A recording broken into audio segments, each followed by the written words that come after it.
Hello, everyone. I'm going to call this meeting to order. ¿Hay alguien que necesita intérprete para la Junta? Do we have any requests? We do not have any requests for translation. Thank you very much. And I would like to welcome our new student board member. And I'd like you to introduce yourself, and if you could, lead us in the Pledge of Allegiance. Hello, I'm Nevea Ariano. I attend Mount Madonna High School. I am the student board representative for Mount Madonna. And you said Pledge of Allegiance? Yeah, you probably need to go to the lectern to do that, so we can all stand.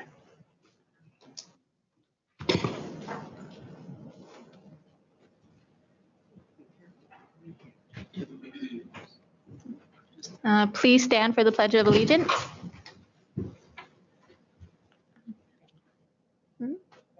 Ready, begin.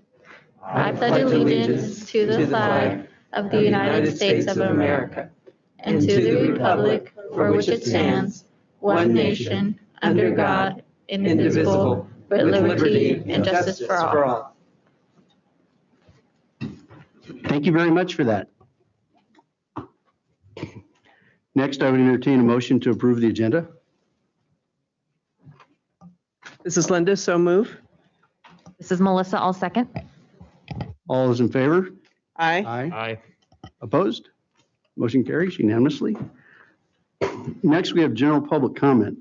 I understand we have 16 public comments, and as usual, we will be limiting each public comment to 3 minutes. Because we have so many people speaking, we're going to be cutting. If they go over, we're going to terminate it. So if you could please begin with public comments. Good evening, board members. The first public comment is from Lauren Panaro. Good evening, Superintendent Flores, board members, and members of cabinet. My name is Lauren Panaro, and I teach grade level U.S. History and AP U.S. History at Gilroy High. I have worked for GUSD for 3 years, and tonight I wanted to speak to you about our school site's need for reliable internet and Wi-Fi access for staff and students.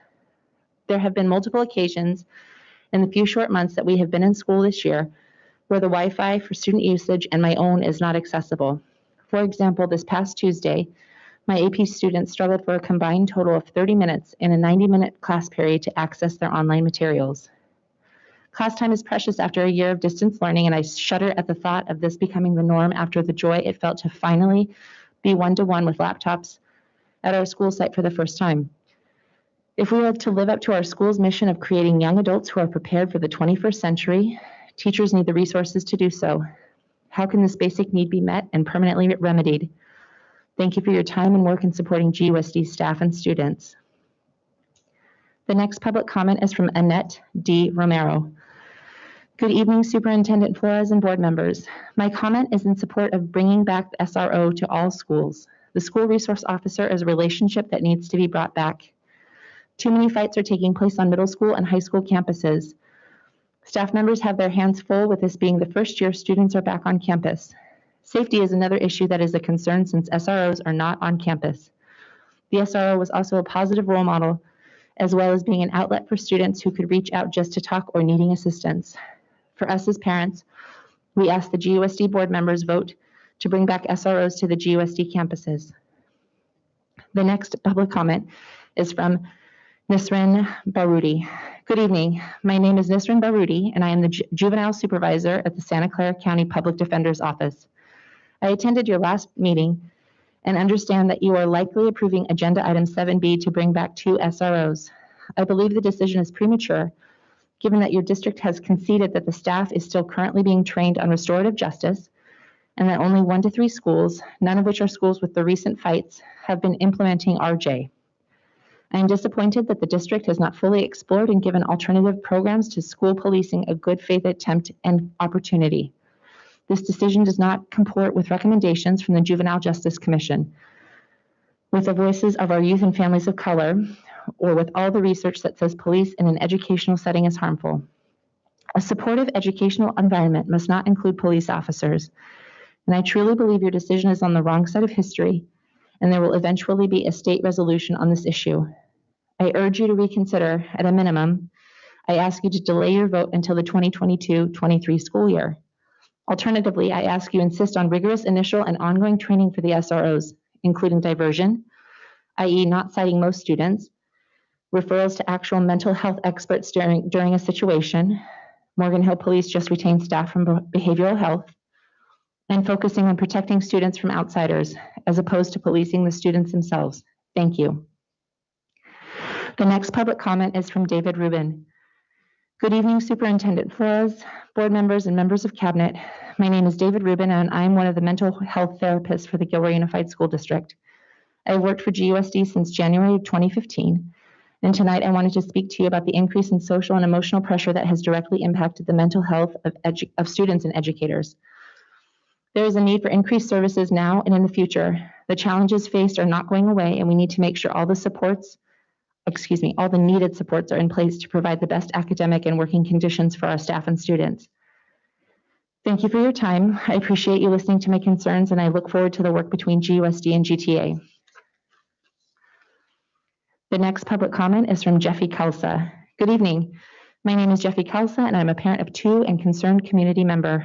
I understand you are likely approving agenda item 7B to hire 2 SROs. I believe the decision is premature, given that the district has not fully explored alternative programs to school policing, nor given them a good faith effort. Hiring SROs ignores the recommendations from the Juvenile Justice Commission, the voices of our youth and families of color, and the research that says police presence in an educational setting is harmful. I ask you to delay your vote until the 2022-23 school year so that you can continue to explore alternatives.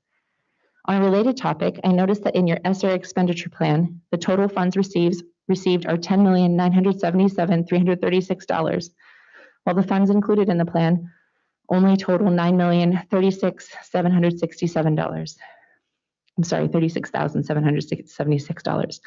I would like to recommend that the unused $1,940,569 be put toward the excellent recommendations from the community for alternatives to policing a school safety and well-being model.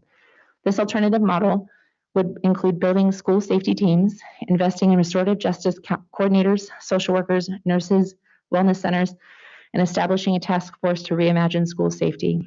Our students have experienced unprecedented challenges and trauma this year, and now more than ever need to be met with caring, trauma-informed, and culturally appropriate responses, not punishment. The next public comment is from Timothy Clark. I will never receive a COVID shot. Mr. Clark, computer science teacher at CHS. The next public comment is from Zach Hilton and Sajid Khan. Good evening, board president, members, staff, and the public. As communities across the country grapple with racial injustice and a broken criminal justice system that is fed by a school-to-prison pipeline, leaders are taking a closer look at the impact of school police or resource officers. More and more school districts are taking bold action by removing police officers from school campuses. Gilroy Unified School District should take the same bold action, remove school resource officers, and invest additional resources and services that support the educational and social emotional development of students. We understand that many parents and even some educators are concerned about the removal of officers from school campuses. Many feel safer having officers on campus. We often make or want to make decisions based on how we feel. As leaders, however, we must consider the facts and make decisions that are grounded in doing what leads to the best outcomes. The truth is that there have been no facts or findings presented that show a school officer will be able to maintain a safe and secure campus for both students and staff. A review of 40 years of school policing showed that police on campus did not improve school safety outcomes. School police also didn't prevent school violence. These are 2 primary reasons many will cite for having officers on campus. And yet the data shows these reasons are not backed by facts. We do, however, see officers having a negative impact on students of color and those with disabilities. The ACLU has looked into arrests and referral data for school campuses with officers. Every year, students of color and those with disabilities are referred and arrested at disproportionate rates. This fuels the school-to-prison pipeline, where youth of color make up a disproportionate number of those incarcerated. Unfortunately, none of this is surprising to us. We see it every day. It is also not surprising for the students and families of color. Studies show that schools with officers suspend or expel Black and brown students at a higher rate. Students of color also feel less safe on campuses with officers and have been telling us for some time now. They have had to endure years of trauma and victimization that are often at the root of crime later on in life. Rather than continue to invest in officers on campus, school districts can invest in counselors, mental health staff, teachers, more effective implementation of restorative justice practices, and staffing that decriminalized student mental health. It may feel good to tell the public that we have an officer at both Gilroy High School and Christopher High School, but at the shared annual cost of $483,382.86, it is not hard to imagine how that money can be invested to better serve students. If we are serious about ending the school-to-prison pipeline, promoting racial justice, and building healthier communities, Gilroy and school districts across Santa Clara County need to face the facts and move officers out of school campuses.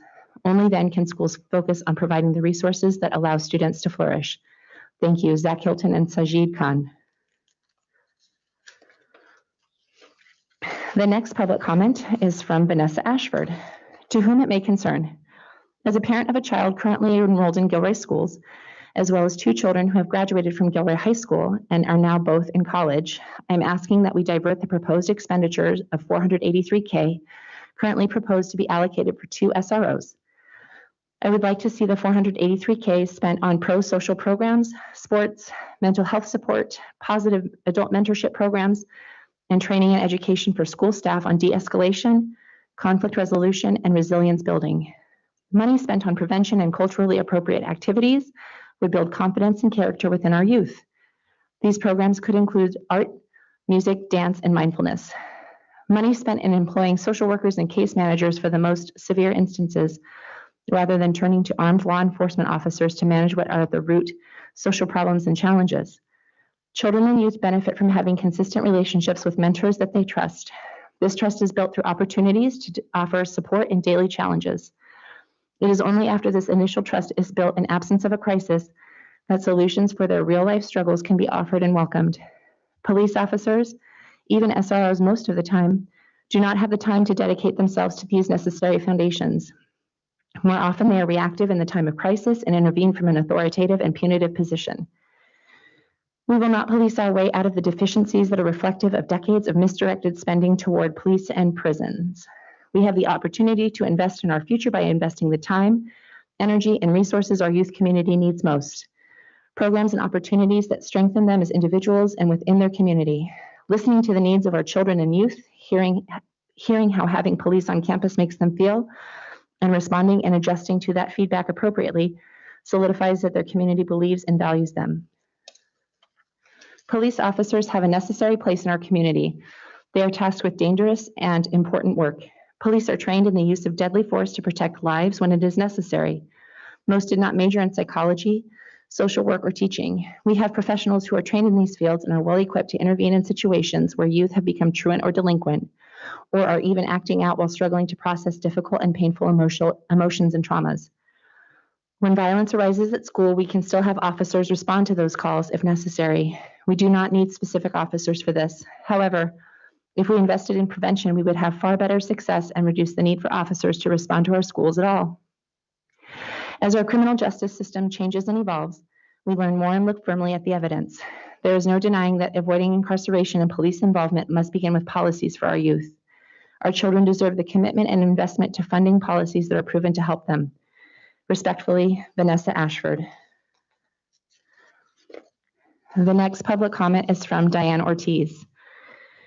Good evening, my name is Diane Ortiz, CEO of the Youth Alliance. The Youth Alliance, along with a coalition of advocates, parents, and young people, are extremely concerned about the plan to bring back school police. In a document sent to Dr. Flores, board members, and student representatives, we shared research detailing the harms of school policing, research highlighting the positive impacts of alternative safety models, and suggested implementation steps to support schools. It is well known that schools across the state are grappling with complex students' behaviors resulting from the pandemic, reacclimating to in-person instruction, or losing family members and friends. These complex issues need proper innovative solutions that provide positive and holistic supports. Research has shown that the majority of students who are currently being criminalized at schools have mental health needs, behavioral health needs, and/or have disabilities. Policing and criminalization disproportionately impact them and students of color, often causing deeper harm or trauma. Currently, Youth Alliance is supporting a school district task force task force. This district removed SROs and created a task force to ensure that student and parent voices are part of the solution. Together with educators, we are working to create a meaningful and supportive plan that addresses safety, equity, and well-being. Youth Alliance and the other organizations listed in the letter are committed to supporting GUSD through this process as well. The choice here is not between police enforcement or neglecting safety. The choice is between an enforcement and criminalization approach to safety that science has shown to be ineffective and an evidence-based approach to safety that prioritizes mentoring, relationship building, strong community norms, and care for young people that produces real reductions in suffering and harm. Gilroy students need warm and supportive spaces more than ever, and funding could be better spent investing in culture keepers, a school safety coordinator, and restorative justice coordinators for schools. We strongly urge you to vote no on SROs and prioritize alternatives to support students and staff. Thank you.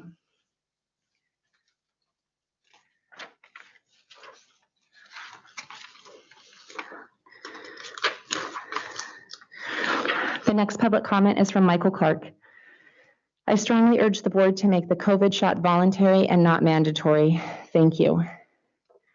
The final submitted public comment is from Renee Casas.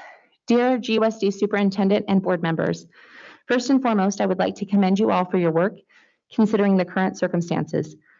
As students have begun to repopulate GUSD, it is evident that our students, staff, and parents need as many resources as possible to deal with the traumatic happenings of the current pandemic. Returning to a normal education environment will take time, and the need to reimagine school safety and climate should be with love, compassion, and caring. You must strengthen the foundation of GUSD's educational system by building trust amongst our students, families, staff, educators, and community leaders. As a social worker and national youth justice consultant, I have worked tirelessly to address the inequities of having law enforcement officers in school campuses, as it has not worked. SROs do not reduce crime or create healthy avenues for students to express their mental health needs. I am supportive that we must bring more mental health supports, but not school resource officers. Furthermore, having school resource officers that do not relate to the student population furthers the divide between students, parents, and school staff. This is highly concerning for GUSD, as 70.6% of the student population is Hispanic. In addition, school resource officers are not adequately trained like other professionals in providing restorative healing nor de-escalation practices. According to a recent ACLU report on school resource officers, they found that Latino students' arrest rates are 6.9 times higher in schools with assigned law enforcement than in schools without. And their law enforcement referral rates are 4.4 times higher. I urge you all to think about the alternative opportunities that have been presented to you through the coalition of concerned parents, community leaders, educators, and advocates from local organizations.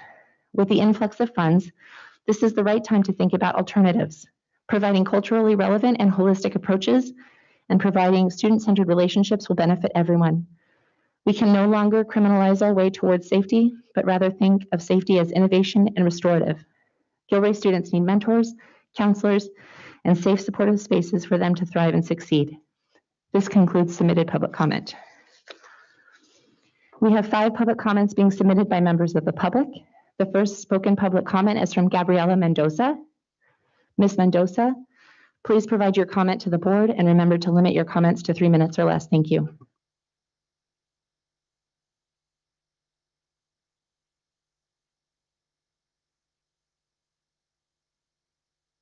Hello, my name is Gabriela Mendoza, and I am a youth case manager at Garas and Gilroy.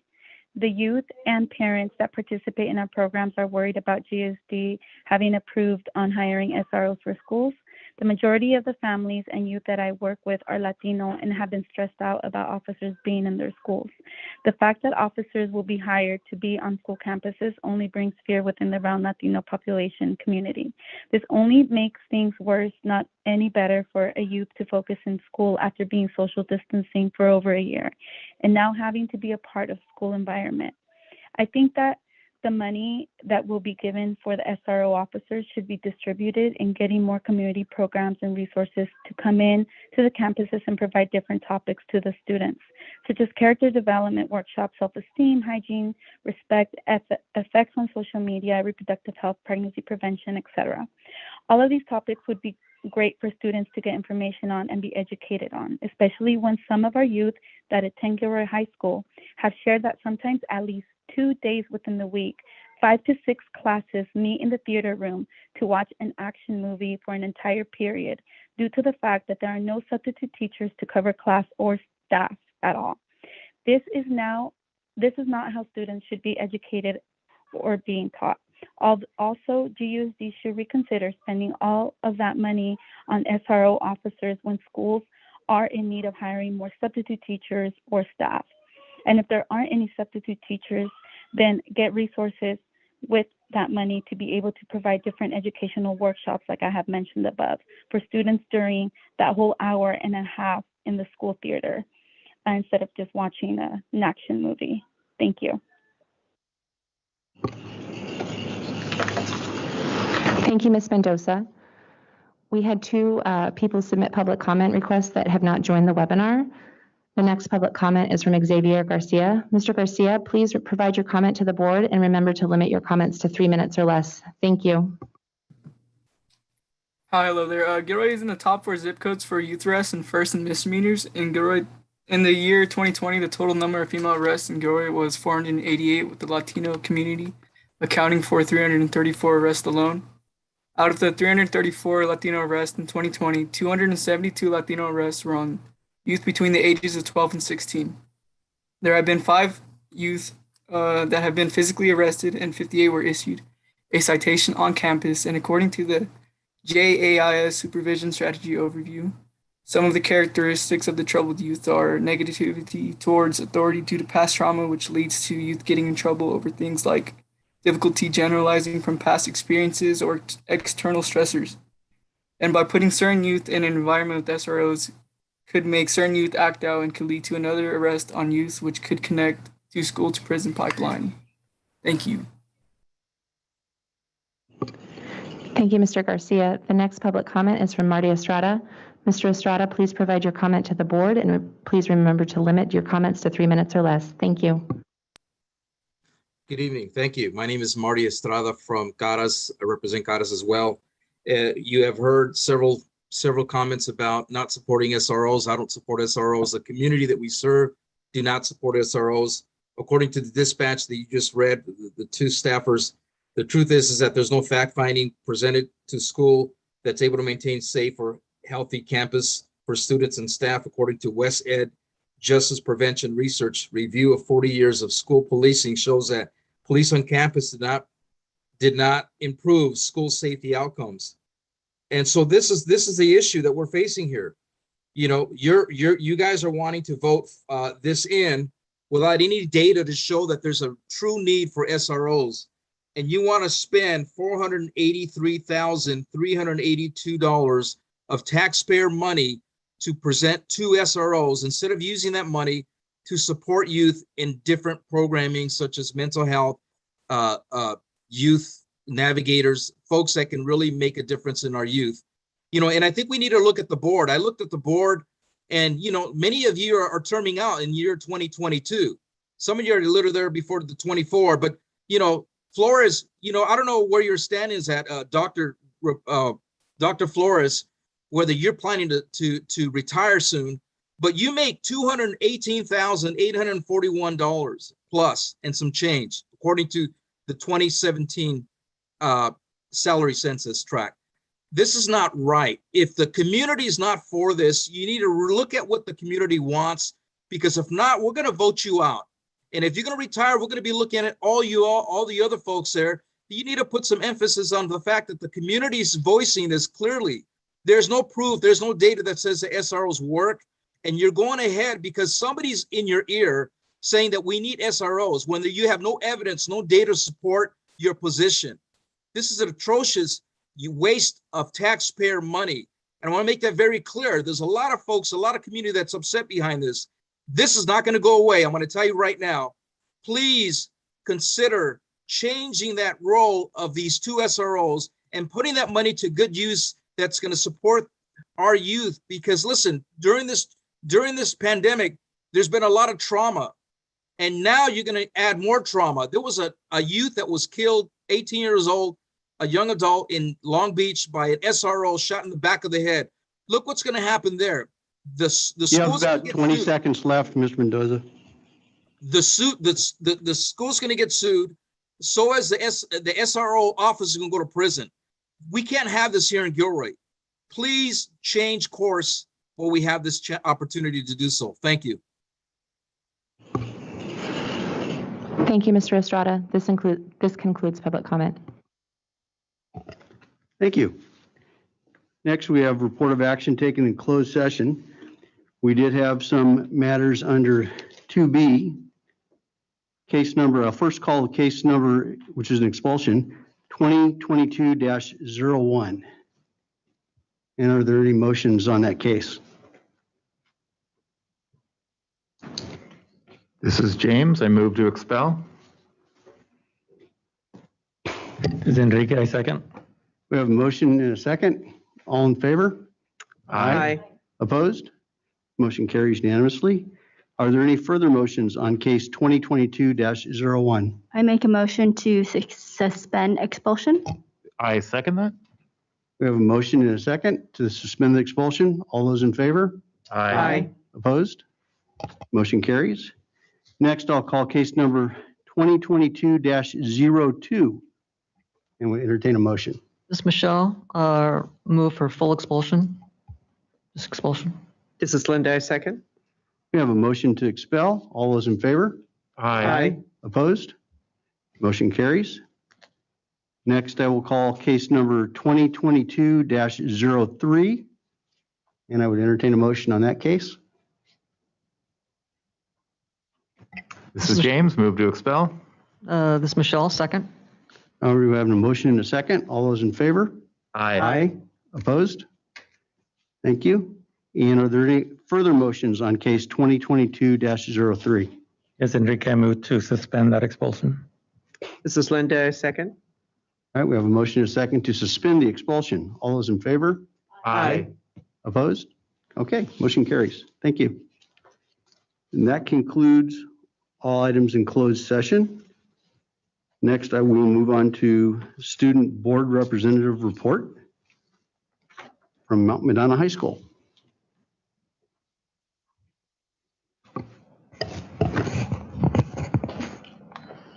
Good evening, Dr. Flores and school board trustees. My name is Nevaeh Adiano, and I am student board representative, also a senior at Mount Madonna High. Tonight, I'll be presenting on Mount Madonna High School and Elliott Elementary School.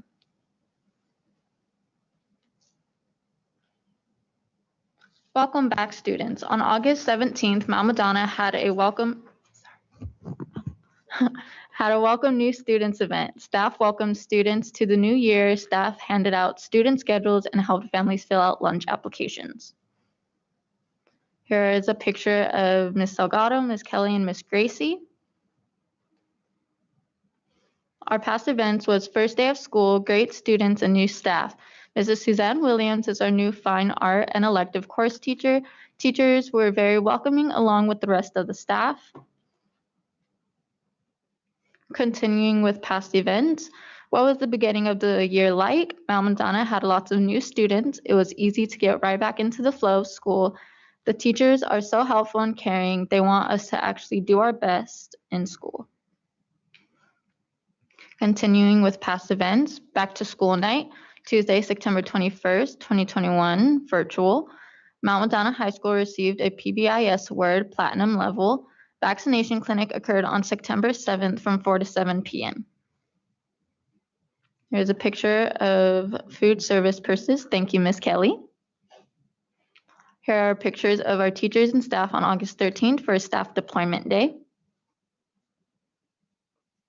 Our current events are a school site council and the ELAC meetings are ongoing. They occurred the last Tuesday of the month. SSC meetings is at 4 p.m. ELAC committee meetings is at 5 p.m. Culinary art classes are from 4 to 7 on Wednesdays by Rebecca's Children's Services. Class runs from September to November. I am also in the culinary arts classes. It's really fun. And yesterday I had a class, we made pizza. It was really fun. I liked it. I made mine into a heart-sized pizza. More current events is construction is underway on campus. What's being done? Concrete was added to the back of the school. New metal storage sheds are being installed. New landscape is being completed that will outline the campus. In the next slide, you'll see the progress. On the left is the before, and on the right is the after. What's in the future? Return to campus in person. We want to continue to get to know one another, have activities on our campus, and continue working towards graduation. Okay. More future events. New students will transfer on October 27th, still via Zoom. We're working towards going back in person on November 1st, hopefully. First quarter awards assembly is on November 1st. Here's a picture of Madonna students volunteering. On to Elliott Elementary School. Their past events this year, Elliott received the Platinum Award for PBIS. They also held 3 vaccination clinics. Here's their PBIS Platinum Award, Seal of Achievement. Their current events at Elliott was Crazy Hair Day on October 8th, 2021. For the next slide, you will see pictures of the kids and staff with their Crazy Hair Day. For more current events, Elliott had a seal gallery walk for students. The second graders visited the first grade classes. First graders went around to show the students all the work they had done on their unit, which was American symbols. Just some pictures for the seal gallery walk.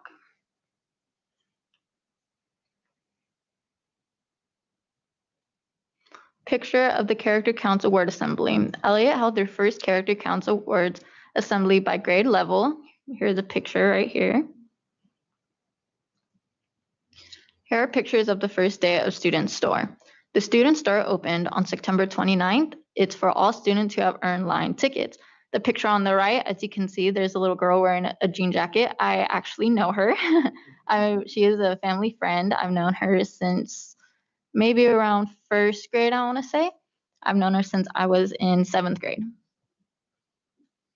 Their upcoming events is October 29th, which is Book Character Day. November 3rd is Character Counts Assembly, which the focus is on respect. Thank you. Any questions? Thank you very much. Wonderful job, Sariano. Thank you.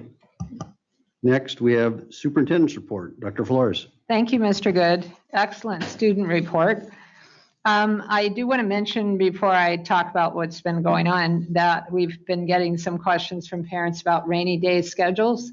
That is seems to be on the top of many people's minds. So I just want to reassure everyone that yes, every single school has a rainy day schedule, a rainy day plan, and those are being communicated literally as we speak through Parent Square and other means that the principals use to communicate information to parents. It's something we've talked about for a couple months, and we're prepared for the rain, and we welcome the rain. We hope we get a lot of rain this year. So we do have a plan. As the board knows, twice this month, October 6th and 20th, our elementary principals presented their single plans for student achievement, which we fondly call SIPSAs. And those went really well. We had 4 principals present on the 6th and 3 present on the 20th. And those plans laid out what they plan to do this year in regards to meeting all students' needs, but particularly plans for closing the gap.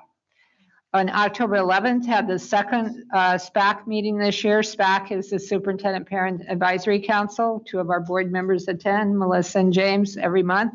And I would say the main focus of the meeting was Dr. Winslow shared our COVID-19 plan, and the parents had a lot of questions, which I was unable to answer last month, so Paul was able to answer those.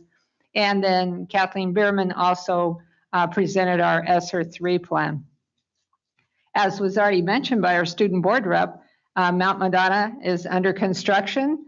I did a walkthrough last week with the owner of the construction company, and I was just so impressed with the work they've done and feel very confident that it's going to address the issue we've been having with fleas. And it's not only going to do that, it's just improving the overall look of the campus. Miss Padilla is sitting there shaking her head.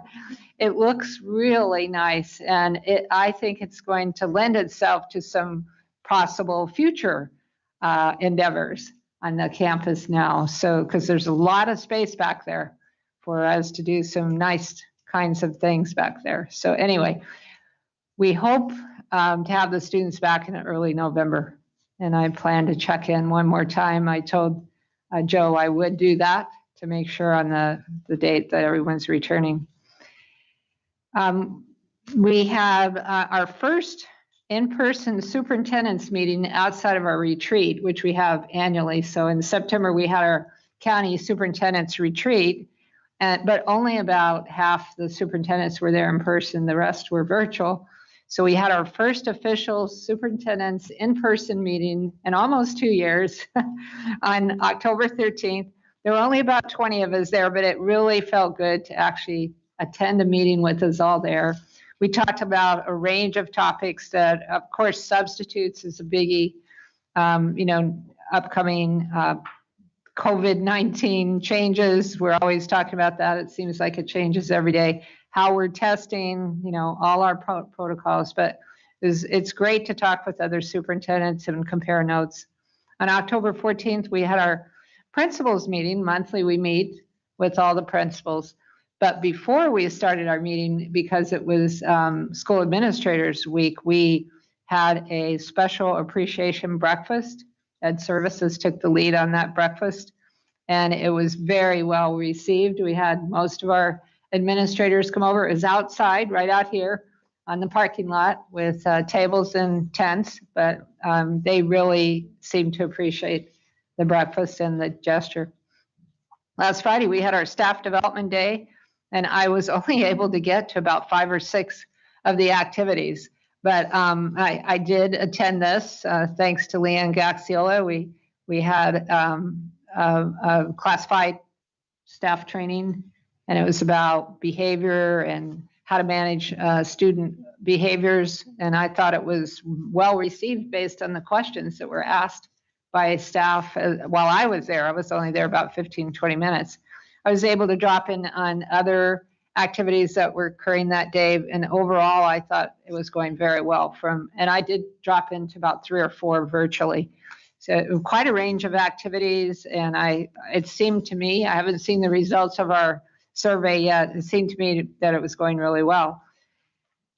Today, Ms. Nelson and I visited GPS. It was a very good visit. I'm glad that GPS is on my visit schedule 3 times a year, just like all other schools. For the public, it's our charter school. And things are going very well there, but interestingly, a lot of the things we talked about sounded just like what's happening at our elementary and middle schools. So they're experiencing some of the same challenges that we are.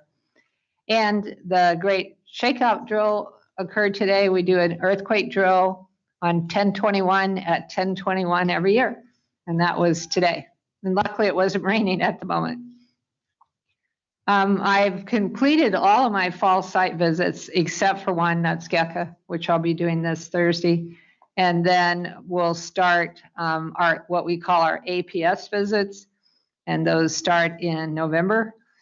So the fall and spring visits, board members do attend those visits with me. The APS visits are structured very differently, and the Ed Services team and I go, there's 5 or 6 of us, and we have an instrument that we use as we really drill down on what's happening in the classrooms, and we focus on a particular department each, usually in teams. So those start in November. And then, the spring visits aren't that far away, believe it or not. They usually start around March. We have some upcoming events. In the morning, I'll be going to the South County Annex. As you know, the South County Office of Education leases the former ADB site from us. And they have put off their ribbon cutting because of the pandemic.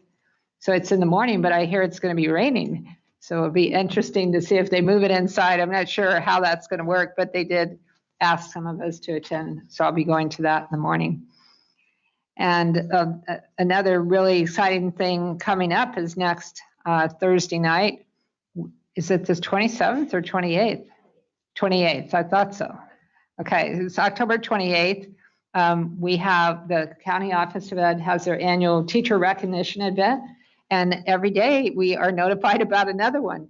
So now our list has expanded, and I'm of course going to go. And if a board member or two would like to go, that would be great.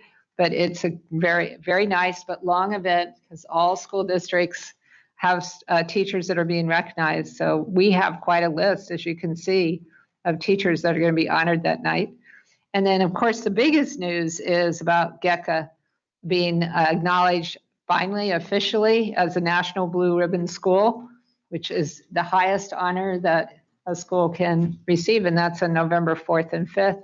And our principal and Anna Benish, the teacher listed above, will be attending that event in Washington, D.C.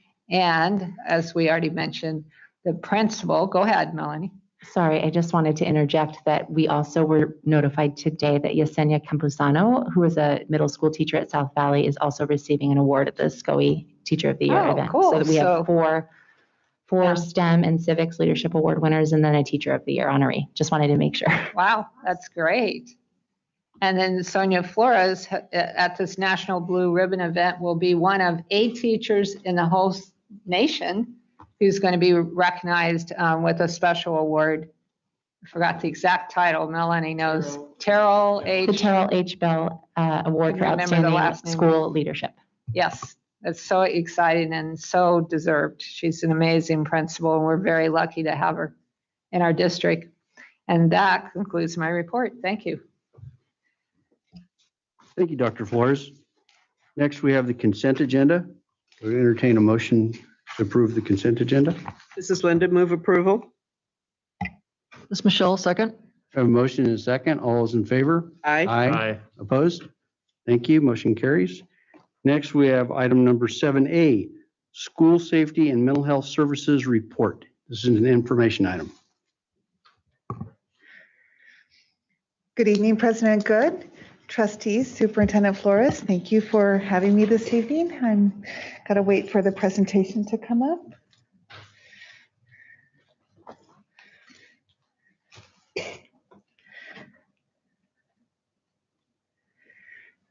Thank you. Oh. Sorry, the computer is doing some different things, so hang on just a minute, please.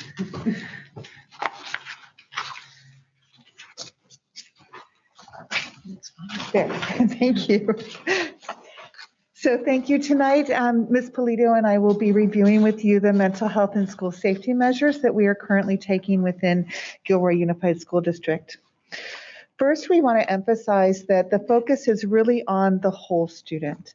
So although, yes, our main focus in a school district is academics, we also know that there are many other factors that impact a student's ability to learn. And so we work as hard as we can, and we're constantly revising our program so that we can focus on those other factors. So as I stated at the last meeting, we have done a lot of work on what we call CEL curriculum, which is social emotional learning curriculum, to have both in the elementary schools as well as in the middle school and working on the high schools. We also have increased our services with our community resources that I'll be getting to by adding additional staff for mental health supports. On the other side, on the discipline side, we are focusing on trying to do the preventative work with PBIS, restorative practices, and what we consider to be alternatives to suspension, which are for typical, kind of in the old format of disciplinary actions that would have received a suspension in the past, but instead would receive an alternative. So that could be anything from community service to doing some restorative work to doing, right now we're looking at even webinars and educational practices that they can do to kind of change the mindset so that we're impacting the entire student instead of doing just the punitive approach. We have many community support providers. So we have worked very hard with student services and our community to bring them into our school district and be partners with us, not just being a referral agency. So although we do use referrals, they also come onto our campuses and they work directly with our students as part of our process and part of our school district. So although we have always had this in some format, I can tell you that we have about 1,000% more services since the tragedy of the Gilroy Garlic Festival because of the support and the great work we've been doing as becoming true partners in education. And if I can just add, before the last couple of years, we have partnered with what we call our community-based agencies. But since the pandemic, our interlinking agencies have opened up their services to all of our campuses, right? So we had some of the services that we were working with Rebecca's and Community Solutions that were only available to some of our school sites. So over the last couple years, they have offered full counseling to all of our students at all of our sites. And Dr. Padilla will go into that a little bit more, but that includes the individual and in addition to group counseling services and support groups. Which is the next slide that shows you a sampling. This is not all of the services that are provided on our school sites. This is a sampling of what is available. So as you can see, we do offer groups for our students. Those are mainly, when you look at the anger management and the drug alcohol support group, those are mainly at the secondary level, but we're also working on a group at the elementary, for example, a girls group, to deal with some specific behaviors that we're seeing from some of our female students, or sometimes a group on that anger management, but at a different level with a different focus for our elementary students.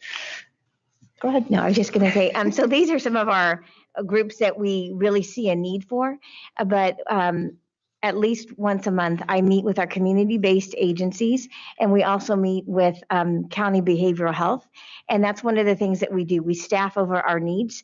So our on-site counseling in our groups can change. Like, for instance, Dr. Badia brought up, we are now meeting a girls group at the elementary level. That came up on a meeting that we just had and the needs that we're seeing over the last, month. And in that way, social media, unfortunately, can be a hindrance to us at schools because of challenges and other things, but it can also be a help because it also kind of gives us, when we are monitoring those things, some of those behaviors that we need to be watching out for and some of the new areas of support that we need to provide for our students. We also have our own personnel that is hired through the district to work with our students in terms of that whole student. So I will let Ms. Polito review some of our positions. Right. So we're so excited that this year we were able to hire additional mental health therapists. So in the past, we've always had mental health therapists that service our students, primarily our students that had IEP services. But this year we have been able to, with the addition of mental health therapists at our elementary schools. So they are also providing and supporting students at the elementary. That also gives us additional services for our existing mental health therapists to support our secondary. I'm also proud to say that we are fully staffed with school psychologists, and the school psychologists are also helping support our students, and they're all direct employees of our school district. Again, we have behavior specialists. Our behavior specialists are a board certified behavior trained staff, and they oversee and help support the behavior with both general education and special education students. And then because we've seen such an increasing need, we have what we call registered behavior technicians. So they are staff that work under the supervision of our behavior specialists, and they're able to support students' ongoing needs and particular students at different sites, and also support staff and principals at sites to address behavior situations that we're having. And then our SLS our school link services.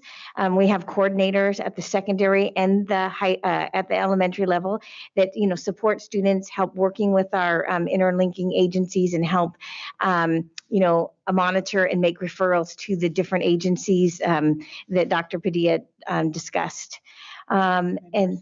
And our nurses, our school nurses also are part of that kind of multidisciplinary team, because a lot of times when we have students that might be having some kind of mental health or behavioral issues, sometimes there is a medical condition or something that's going on that also enables our nurses to be able to even talk and work with the family's private therapist or mental health providers or physicians. And then at the high school level, we also have academic coordinators, and at the middle schools, we have counselors. Their main focus is the academics of the students to make sure that they are on track for graduation. However, as part of their job, they do intervention and a lot of referrals. The majority of our referrals will come from teachers to or parents or even students to our ACs or our counselors, and then they refer out to all of our public agencies that work with us. Excuse me, can you go back to the previous slide? Sure. And I hate to do this to staff, and you may not have the answer, and that's okay, I'm sorry. Can you give me a rough number, and maybe Dr. Winslow has it, of bodies, not FTEs, but bodies that we have in each of these positions? I think I can. I want to say mental health therapists, I believe we have about 8. And one of those mental health therapists is part of the wellness center that we received the support through a grant through the Santa Clara County Office of Ed.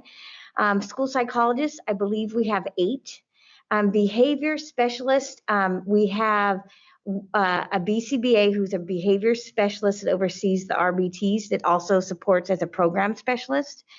Our RBTs, the addition that we have hired, I believe it is 8 that are supporting us. Our school link services, we have 3. And we have 10 academic coordinators at the high school level, and we have 6 counselors at the middle school level.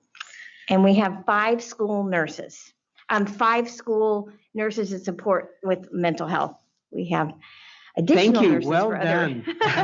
Yes, we I'm also impressed. have, we now, as you know, have an additional nursing staff that is focused on COVID. Mm-hmm.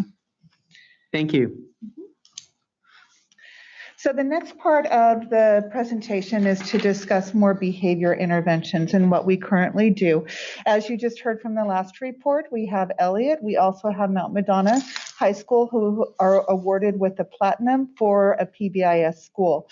We do have presentations for the other schools, and we have many other schools who use PBIS practices, but not at that level of being awarded for their PBIS practices. We offer staff development on PBIS in multiple ways. We just had sessions available for our staff last Friday, and we also have an after-school series that is done by Eric Davis, specifically on behavior interventions focused on PBIS. So we are working on increasing our use of PBIS at all of our schools. For our behavior intervention plan, I want to emphasize that every time something happens on a campus, it is unique and based on that individual. So it is next to impossible to stand up and say, here's what we do in every situation, because it's dependent upon what has happened, about the student, and about what will work best to change the behaviors. So every behavior intervention plan that we have is individualized for those students. So some of the typical things that we do are on the top, which are our preventative methods, which is classroom intervention. That's first and foremost. Our teachers have the closest relationship with our students. And when our teachers and students have that great relationship, they actually stop other behaviors that will happen outside of the classroom. It gives the students also another safe place to go because they have a safe known adult with whom they can talk to. So that is a huge piece of our prevention, is working with our teachers, training our teachers on how to be that support system for our students as much as possible. Also, parent involvement is huge, and we know that. And we know that honestly, at the secondary level, we still have a problem with keeping our parents actively involved with the school and what they're doing. So at the elementary, we don't have that as much. The parents love to go to the elementary, love to go to the classes, and want to volunteer. By middle school, not so much. And by high school, it's hard to get them in sometimes. So we're always looking at new ways that we can bring our parents in, because we know the more active our parents are, the less problems we have on a school site and on a campus. The third part of those referrals, and that even is the level of referrals to the ACs, the counselors, and the administrators. Our administrators are also that safe adult that they can go and they can confide in and work with. So training our administrators on how to be that supportive person in sometimes very delicate situations, so that the student feels safe and confident in going to the office and talking to the people there. Then there's also that referral program that we talked about to our community partners. So we can refer them out and get them the support that they need so that they can be successful, not only in school, but in their life in general. And then also we have that other side. So when a disciplinary action occurs, what do? We have to have some sort of process to use. So again, we look at each situation individually, and sometimes it means going back to the wraparound supports. They might not receive discipline at school for something that people say, well, why didn't they get in trouble? Trouble looks different for everyone. Consequences look different. So sometimes it is referring out to the providers that they're already working with and seeing how they can help and intervene with those situations. And those wraparound supports can be with the school, with the home, and the community. The second part are suspension and alternatives to suspension.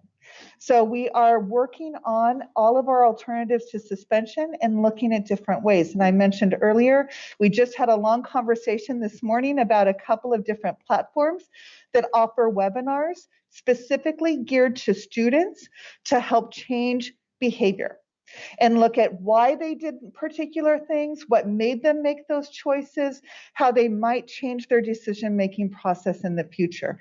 So we're looking into some of those things so that we can have more of an education approach toward discipline rather than strictly punitive. And then, of course, if it is extreme behavior or it's something that is a danger to our campus and to our students, and it falls into one of those, what they call the big five incidents, then at times we do have to move students through the expulsion process. With the School Resource Officer Program, I want to emphasize that we are striving to expand our community partnerships. Gilroy Police Department is one of our community partners, and we want to work with them so that we can work collaboratively on an SRO program. We are not looking at an older model of police in schools. And you will see pictures of those. You will see samples of those with police officers standing at a metal detector. That's not what we're looking at. We're looking at a school resource officer program that focuses on a community building relationship that is on campus to support our students and educate our students and help us with some of our diversion programs, as well as with some of our mental health issues.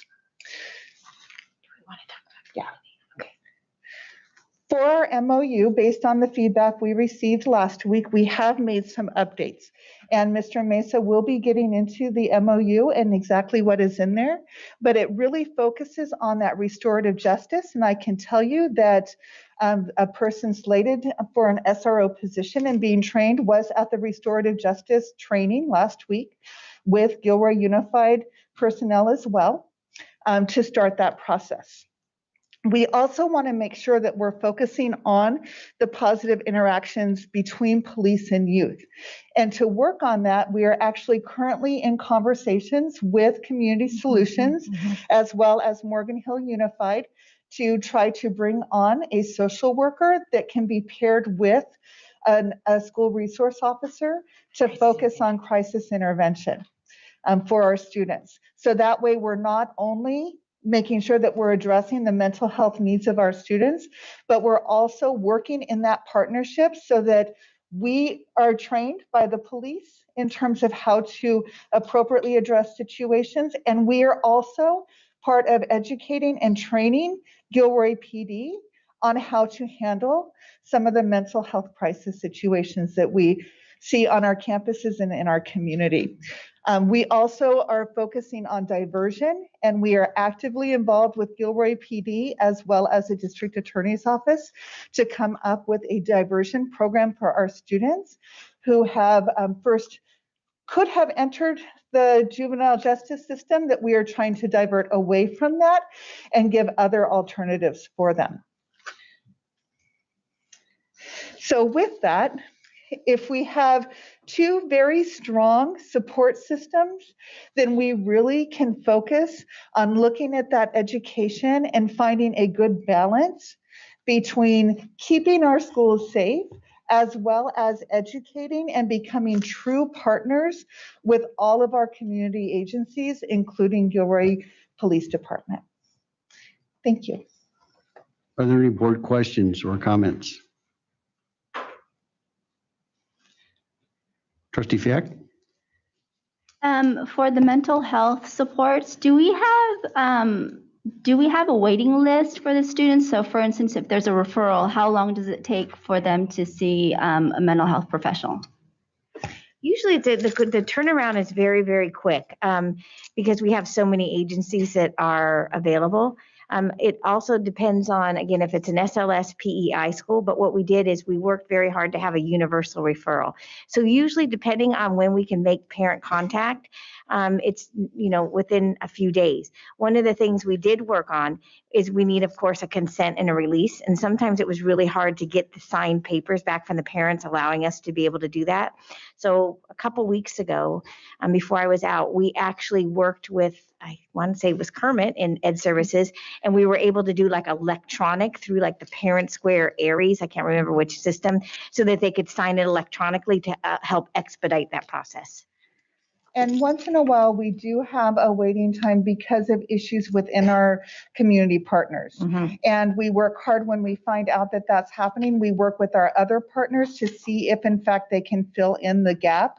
While we, for example, if someone is out sick or if someone resigns or something like that from a community partner, we don't have control over that, but our other partners often will fill in and will take up that caseload until we can get more people and more support from that particular provider.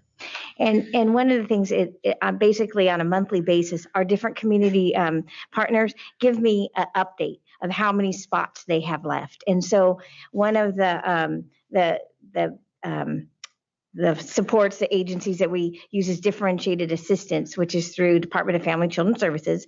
And I was actually in like a truancy situation this morning, and the outcome of that was to refer to the differentiated response. So it was really nice because it was part of the whole DA court process, but we already had the relationship, and it was actually, in lack of a better word, got kudos because we already had a partnership with differentiated assistance. So it was just a matter of making a referral when I got off after our great shakeout, got off and was able to talk to one of our SLO coordinators and be able to facilitate that.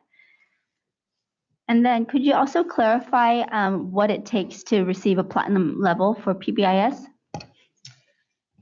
I do not have the exact criteria in front of me, but I am happy. I believe if Ms. Padilla would like to answer that. Do you know the exact criteria?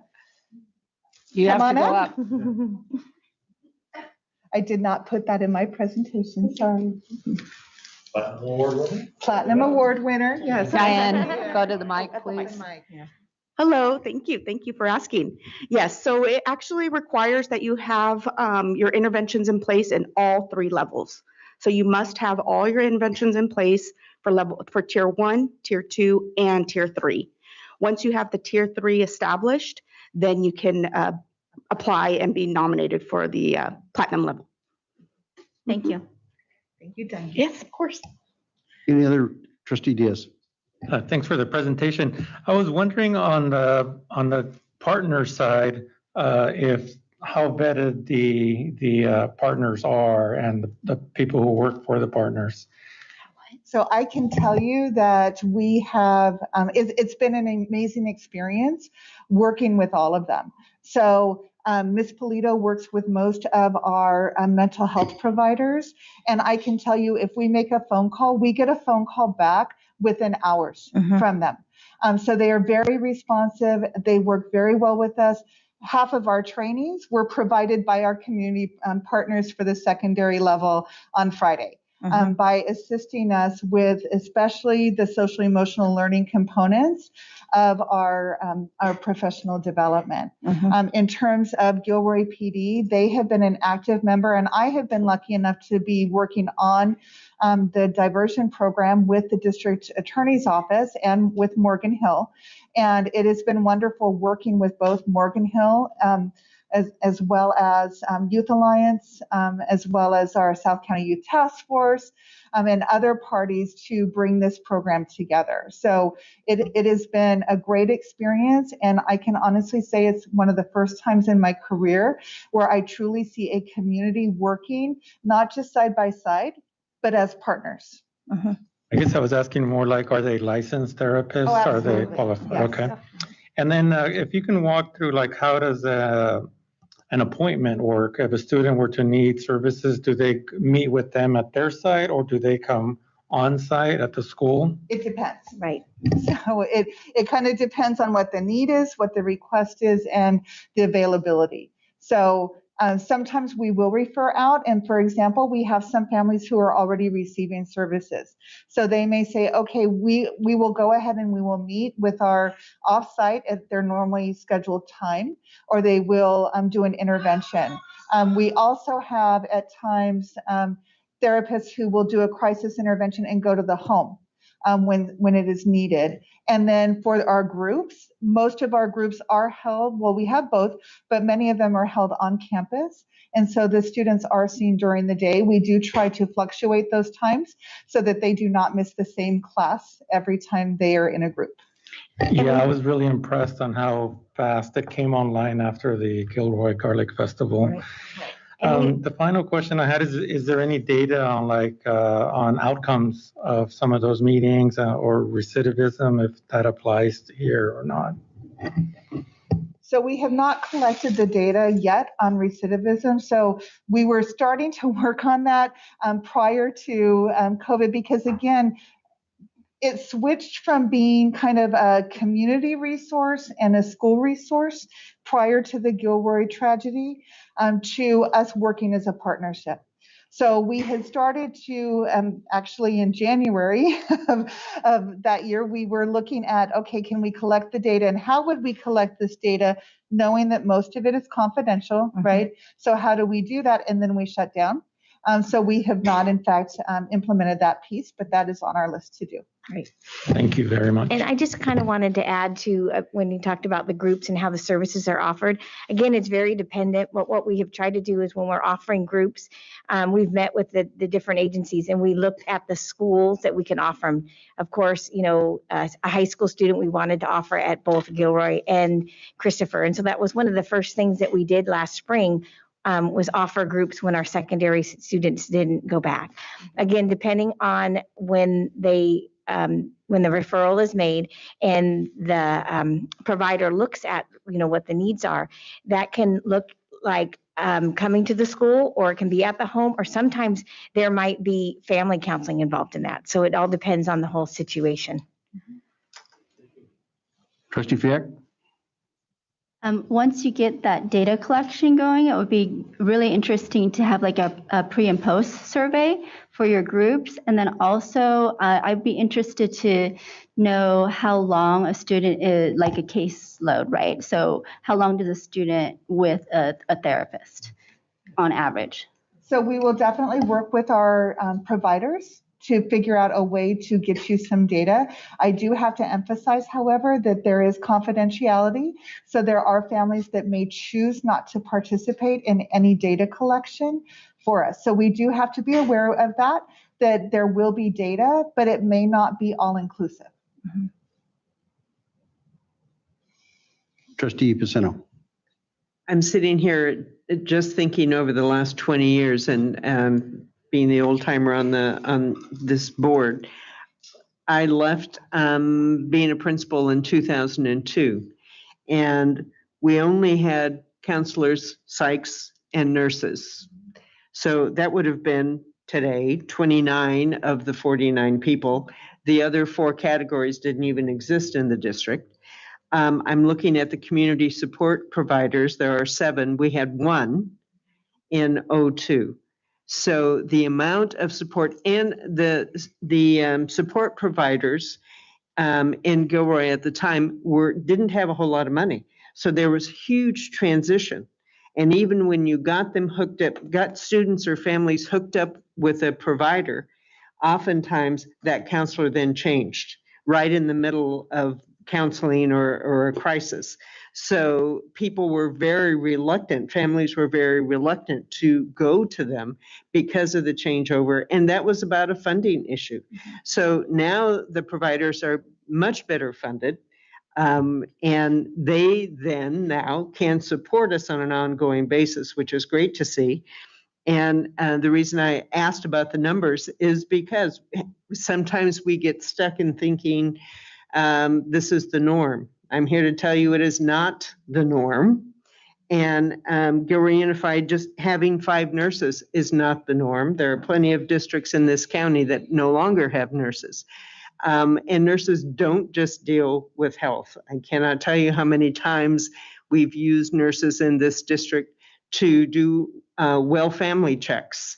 And lots of mental health issues have fallen on the nurses in the past years. And I'm glad that we now have other people to help them out because they carried that burden for a very long time. So kudos to you for expanding all of the supports to our students and those families. We have an enormous amount, twice as much as we have had in the past. So that makes me happy. Well, thank you. And we're very fortunate because we have been working with our partners for so many years now that we really do have a relationship. They understand our needs, they understand our community, they understand our population. So I think that's super helpful. Again, when we talked about the different kinds of groups that we have at their sites, we also were aware that sometimes they don't feel comfortable even going to the site. So for instance, Rebecca's and Community Solutions have also offered duplicate groups at their sites to be able to, if a parent or a family or students choose to go there as well. Any other board questions? All right, thank you very much for your report. Thank you. Before we go on to the next item, I need to go back to the consent agenda. Item 60 was a resolution, so although it was unanimously approved, I need to call a roll call for the consent, please.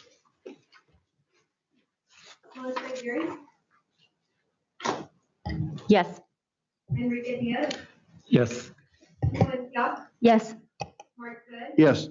Michelle Nelson, Yes. James Tate, Yes. Linda Stennis. Yes. Thank you. Next, we have item number 7B, Memorandum of Understanding with the City of Gilroy to bring back 2 school resource officers. Dr. Flores. Thank you. I'm going to introduce the item and then Mr. Mesa is going to go over the contract. But as you've seen tonight, we've augmented our prior presentation, which we did attach to the agenda for the public if they weren't able to attend the last meeting. Our last presentation talked about our safe school plan and outlined all the comprehensive pieces of that plan. Tonight, this was an item that you had requested before, but which was great because it ties beautifully into the Safe Schools Plan presentation that we made last time. And I'm very proud. Thank you, Ms. Pacino, for making that distinction. When I came in 2007, we had even less than what you're describing. The SLS positions were gone. And that's one of the first things I heard about as a new superintendent in this district. So over the years, we were slowly increasing the services. The Garlic Festival shooting definitely expedited that effort, and we all came together in the most amazing way I've ever seen in my career. But since then, we've continued to augment it. I'm really pleased with the mental health therapist piece of this. That is so significant. I don't know how many districts have that many mental health therapists, and we're still looking at ways to increase that. But anyway, since I've talked about this last time, since the start of the school year and the return to in-person learning, we've seen a real increase in certain types of behaviors, especially fights. And I know I've talked with some of you individually, and we've talked about it regularly. The pandemic and the school closure have definitely impacted our students' behavior, some of whom suffered various forms of trauma that's still influencing their actions. From our perspective, our students are relearning how to interact with each other, with their peers, with the staff. And staff are doing a great job. They're engaging in a variety of strategies to help facilitate conflict resolution, such as restorative practices, which we are actively pursuing as a district in a much bigger way than we have in the past.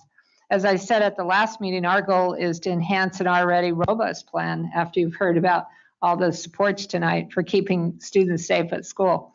And we've identified additional strategies that are needed to provide safe and positive school climates, including the renewal of the contract with the city for SROs. By the way, the cost to the district is $241,691.43, not $483,000. The recommendation to renew this contract is fully supported by all of our secondary principals and assistant principals, and by Dr. Padilla and I know our entire cabinet. As we've outlined during these two board meetings, the SRO contract is just one piece of a comprehensive, balanced approach to providing positive, safe school environments that includes the implementation of PBIS, restorative justice training and practices, eventually at all our schools, as we talked about last time. Providing the trainings is a challenge, but we're plowing ahead on that. Extensive counseling and mental health support, social emotional learning curriculum, training for all of our staff on these strategies, and much more, as you've been hearing at these two meetings. The SRO program that we're recommending will have an emphasis on prevention, intervention, education, and developing positive relationships. Rarely will students be arrested on a campus, and this will only happen when the incidents are so serious that the police would be called even if there weren't SROs on that campus. Dr. Padilla and the secondary principals are engaged in discussions about the types of interventions that will take place depending on the incident itself and type of infraction and who will intervene. And that will rarely be an SRO. The SROs will only intervene in serious incidents that involve a crime and/or violence against others. The contract will eventually provide two SROs, probably by late winter or spring. As I mentioned last time, the chief can only provide one at this time because of staffing. And as was mentioned earlier, the SROs will be assigned to the two comprehensive high schools and the feeder middle schools. They've rarely, in the almost 15 years I've been here, been needed at an elementary campus. And sometimes that was really more in a intervention kind of way. Finally, this is not the end of the discussion about how to create a model comprehensive safety plan in our district. For instance, we've renewed our district level student support team as a level 3 MTSS intervention that will include our SRO, site administrators, and mental health. We're talking about this all the time, ways that we can improve our plan, and the SROs are just one piece of it. So I'm going to turn it over to Mr. Mesa, who's going to walk you through the contract with the city, because you asked for specific changes to the contract, and we want to make sure that we were able to add those. Thank you. Thank you, Dr. Flores, and good evening, board. Good evening, superintendent, members of the public. As it was mentioned, the draft memorandum of understanding between our district and the city of Gilroy for the two SROs did come to you at the October 7th board meeting. That allowed us to get some really valuable input from you. We've incorporated that input with help from Captain Smith from the police department and our own Aurelio Rodriguez, who's the coordinator of our safety and emergency preparedness. And the specific points that were highlighted last time have been incorporated into the MOU, specifically that the SRO will require to be participating in the restorative justice training that we receive as GUSD staff. They have, as you heard, already participated in that. One of the SROs that is potentially filling the position has already been trained. The superintendent, as mentioned last time, will be a participant in the selection of the second SRO. That has been a practice, but it was not memorialized in the MOU. That is now memorialized in the MOU, so you'll see that as well. And the last piece of update for the MOU was that the bilingual would be desired for an SRO, and that's been incorporated into the MOU. The fiscal impact, as our superintendent mentioned, our share, GUSD share, is $241,691.43. That's our total share for the SROs for both of them. And that's an annualized cost. So we anticipate that this year be somewhat prorated, right? Because we're not starting with two SROs for the entire fiscal year. Dr. Massa, with that specifically, looking through the SRO, I am not an looking through the MOU, I am not an MOU expert by any stretch of the imagination. I didn't see wording in there about pro rata. Yeah, that's something that Captain Smith and I and Mr. Aurelio have discussed, and that's practical. That's we would not be billed for the entire amount. They recognize that. We recognize that. It's for actual services. Thank you. The one last thing I do want to mention, thank you, Trustee Good, is attachment A was not originally in your packet. It was the first time around when they came at our October 7th meeting, but thank you, Trustee Good, and to Lucy Huerta for getting that at your desk. Thank you. I had some suggested language for the prorata, because if we're going to approve a contract, if it's not in writing, it doesn't really mean anything. So I want to put it in writing, so it means something. And so what I would recommend, if we approve this, that we add to the first full sentence in paragraph 3, where it says attachment A to this agreement, and there's a period. I would add the language right after the agreement, and prorated for the actual periods which an SRO officer position is assigned to the district, and put the period at the end of the district. Thank you, Trustee Good. We'll add that.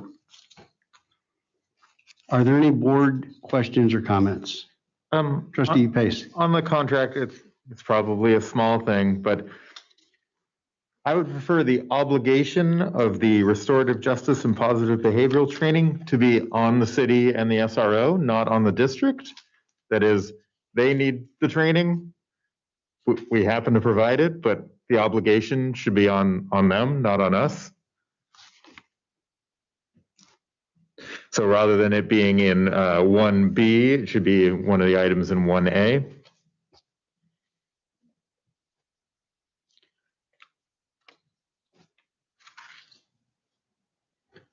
So in other words, we would not provide the restorative justice and positive behavioral training?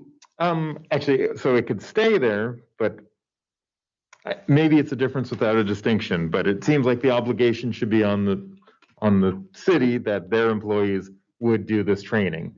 The only thing I want to say, and Dr. Padilla can add, I want them to go to our training with our staff. Yeah. Okay. So what you're saying is there's no obligation for them to attend? One could read it that way. I guess I'll ask an attorney. Could one read it that way? Yeah, it could. Yeah, it's ambiguous enough where it could be argued. So why don't we just put a sentence in there under A? SROs shall attend the restorative justice and positive behavioral training. And we can add that under A. And there's no argument about that at all. Right, The chief I'm just supports reading it. this from a We technical. support it. It's good to have things, it's good to have things in writing that are clear. Exactly. Yes. And just for your information, this past training was provided by South County Youth Task Force for Morgan Hill, Gilroy, both school districts and our police agencies. And we are working in cooperation with our two cities, as well as with our two police agencies and the sheriff. So we are sharing costs for future trainings as well. So if we provide one, we will offer it to people from these other agencies, including that are part of South County Youth Task Force, as well as we will be attending theirs. We are currently going to be sending 5 people to a trainer of trainers module in December, so that we will have 5 of our own district employees trained to train our staff and others in restorative justice practices. And that is also being provided by South County Youth Task Force, as well as the District Attorney's Office. Any other board questions or comments? Trustee Fick. So can you kind of walk me through, if we approve this contract, what a daily life of an SRO looks like? Like, what are they going to be doing?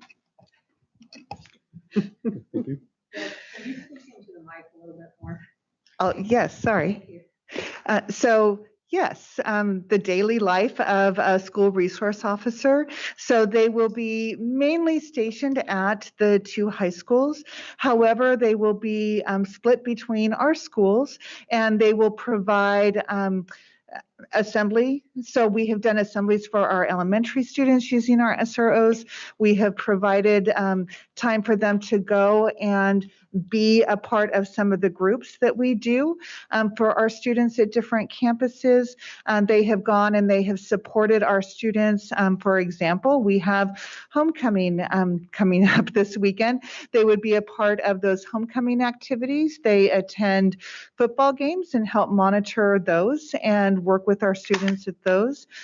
They often will take groups, and they will help with the community service and take our students out into the community and do, for example, graffiti abatement and things like that to help with the community awareness. If there is a criminal activity that occurs, so if there are drugs on campus, they will, in fact, not necessarily be involved with the discipline of the students, but they are responsible for the removal of the drugs from our campus. So if there are weapons or other issues on our campus, they will be involved with that because they also are responsible for handling any weapon that occurred or that is there, so that our staff is not responsible for those items. In terms of discipline, they are not involved with daily discipline of our students. They are not walking around patrolling the campus during the day. And basically monitoring students, kind of that old concept of police on campus. They are there to interact in a positive way with the students. They are only called into the offices when there is an extreme situation.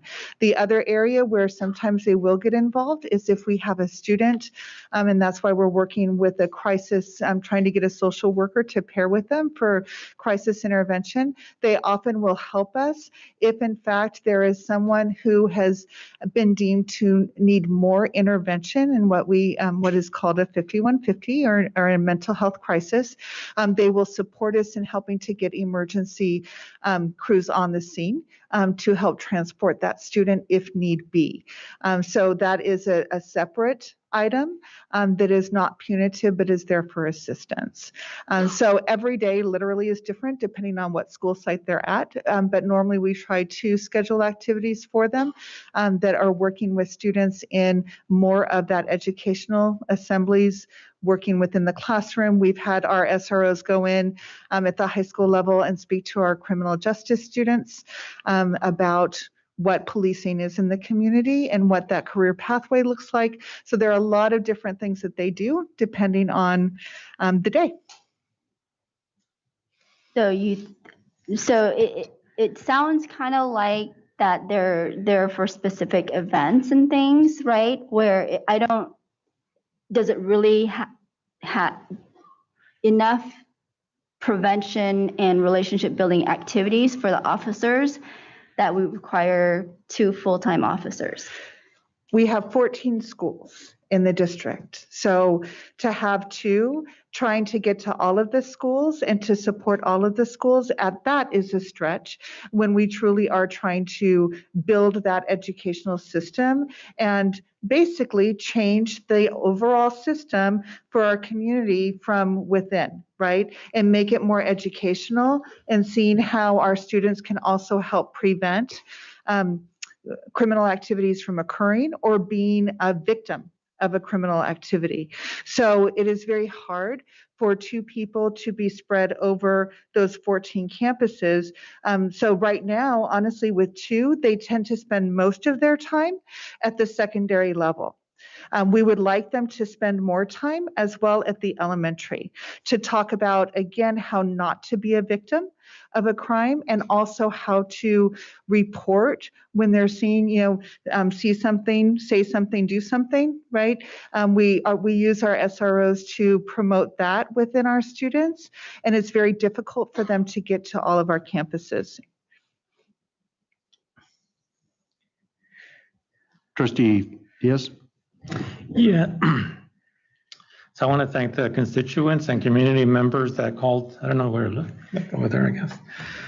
I was just thinking about the community and thinking that they may see that SROs kind of are implemented or removed arbitrarily. And so maybe some type of formula can be applied to that. And obviously they're not at all the high schools. We're not asking them to be placed at all the high schools. So some ideas I had were either based on enrollment of a school, or maybe even more appropriate are what the community doesn't see are the types of incidents. Dr. Padilla mentioned if weapons are found, and I think that's more of a when weapons are found because they're a sure thing.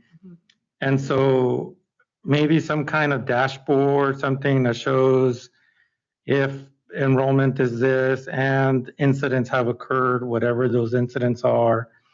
Perhaps even maybe if they don't occur in a certain window of time, whether 2 years or 3 years, then they could be possibly removed. I don't know, something like that is outwardly facing, that community can see and look at and reference, and not just have it see like, oh, the SROs came back, oh, the SROs got taken away, or that kind of thing. There were more of the ideas that I had to make it a little bit more transparent. I can't respond to that right now, but I hear your intent, and we certainly can talk about that, what kind of metric we could use. Trustee Fiak? So I'm not convinced that we need SROs on campus. I think we can have other personnel that can fill a lot of those roles. The way I think of it, that saying, why don't bring a knife to a gunfight, it feels as if we're bringing a gun to a fist fight. And that doesn't feel right to me, because I think there are other alternatives that we haven't discussed or really explored. But if the board decides to have SROs on campus, I would like to ask and recommend for a task force, a safe school and positive climate task force, where we do have community members, our CBOs, parents, students.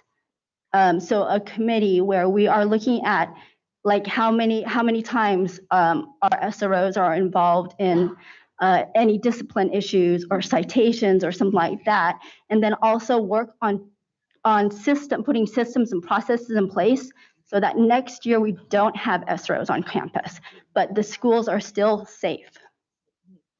Because I don't think that having there's no data that shows that SROs make schools safer. I think that it might feel safe for some people, but it also harms others. Any other board questions or comments? Now, this is Michelle. I have some Trustee comments. Nelson? I want to echo what Trustee Paceno said about the level of support that we have now. unheard of. It just didn't exist to this extent in the old days. And I don't want to use the word overboard. We've gone overboard because I don't think you can have too much support, but it's really tremendous. The amount of support we have is just really tremendous. I also want to point out that the survey that was done shows, to me, overwhelming support from staff members, parents, and students. The question was, I am comfortable with having an SRO at school. And the results, like the teachers, 55% strongly agree and 36% agree. Only 3% strongly disagree and 6% disagree. And that's not too much different from what the parents and the students said. So I understand and appreciate that some students have not had real positive experiences. I understand the school to prison pipeline argument. But I've also seen the other side where it felt that an SRO was necessary and certainly prevented more violence. And as far as the data showing that it doesn't work, go on the freeway. How would you have data to show that it prevented accidents by having highway patrol on the freeway? How do you show the absence of accidents? So, and we all know that, you have police are a deterrent. People slow down on the freeway when they see somebody. Any deterrence that we can have for those students who have not responded to traditional methods or the social supports that we have, it just feels to me safer to have the SRO on campus. And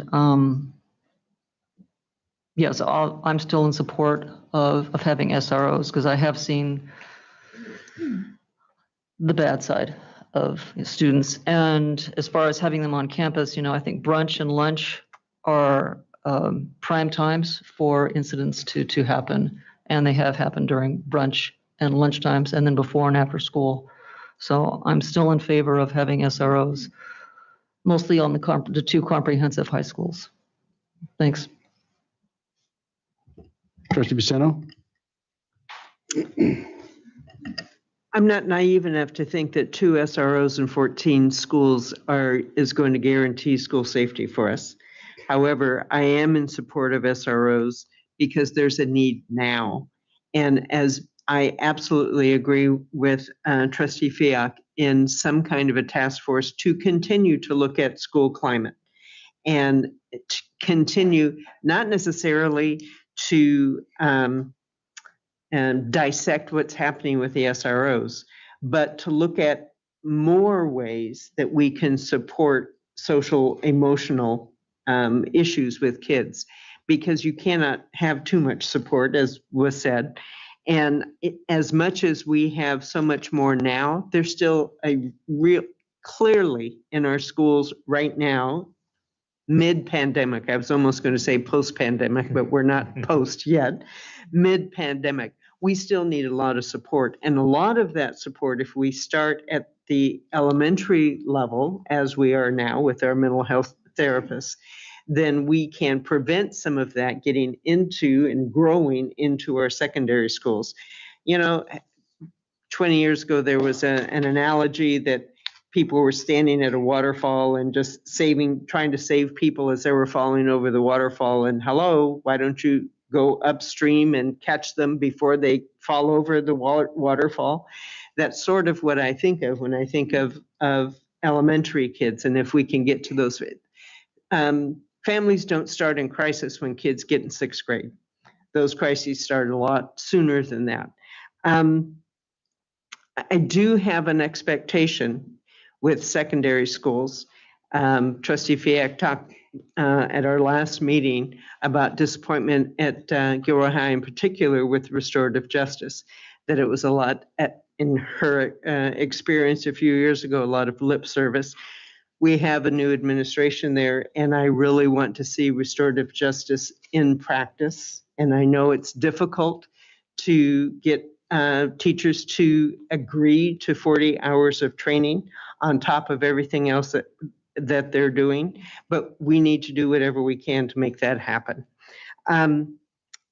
I support SROs for at least 1 year with the caveat that we do everything we can to continue to grow our resources for kids and their families and social emotionally, and that we do at least 2 surveys a year.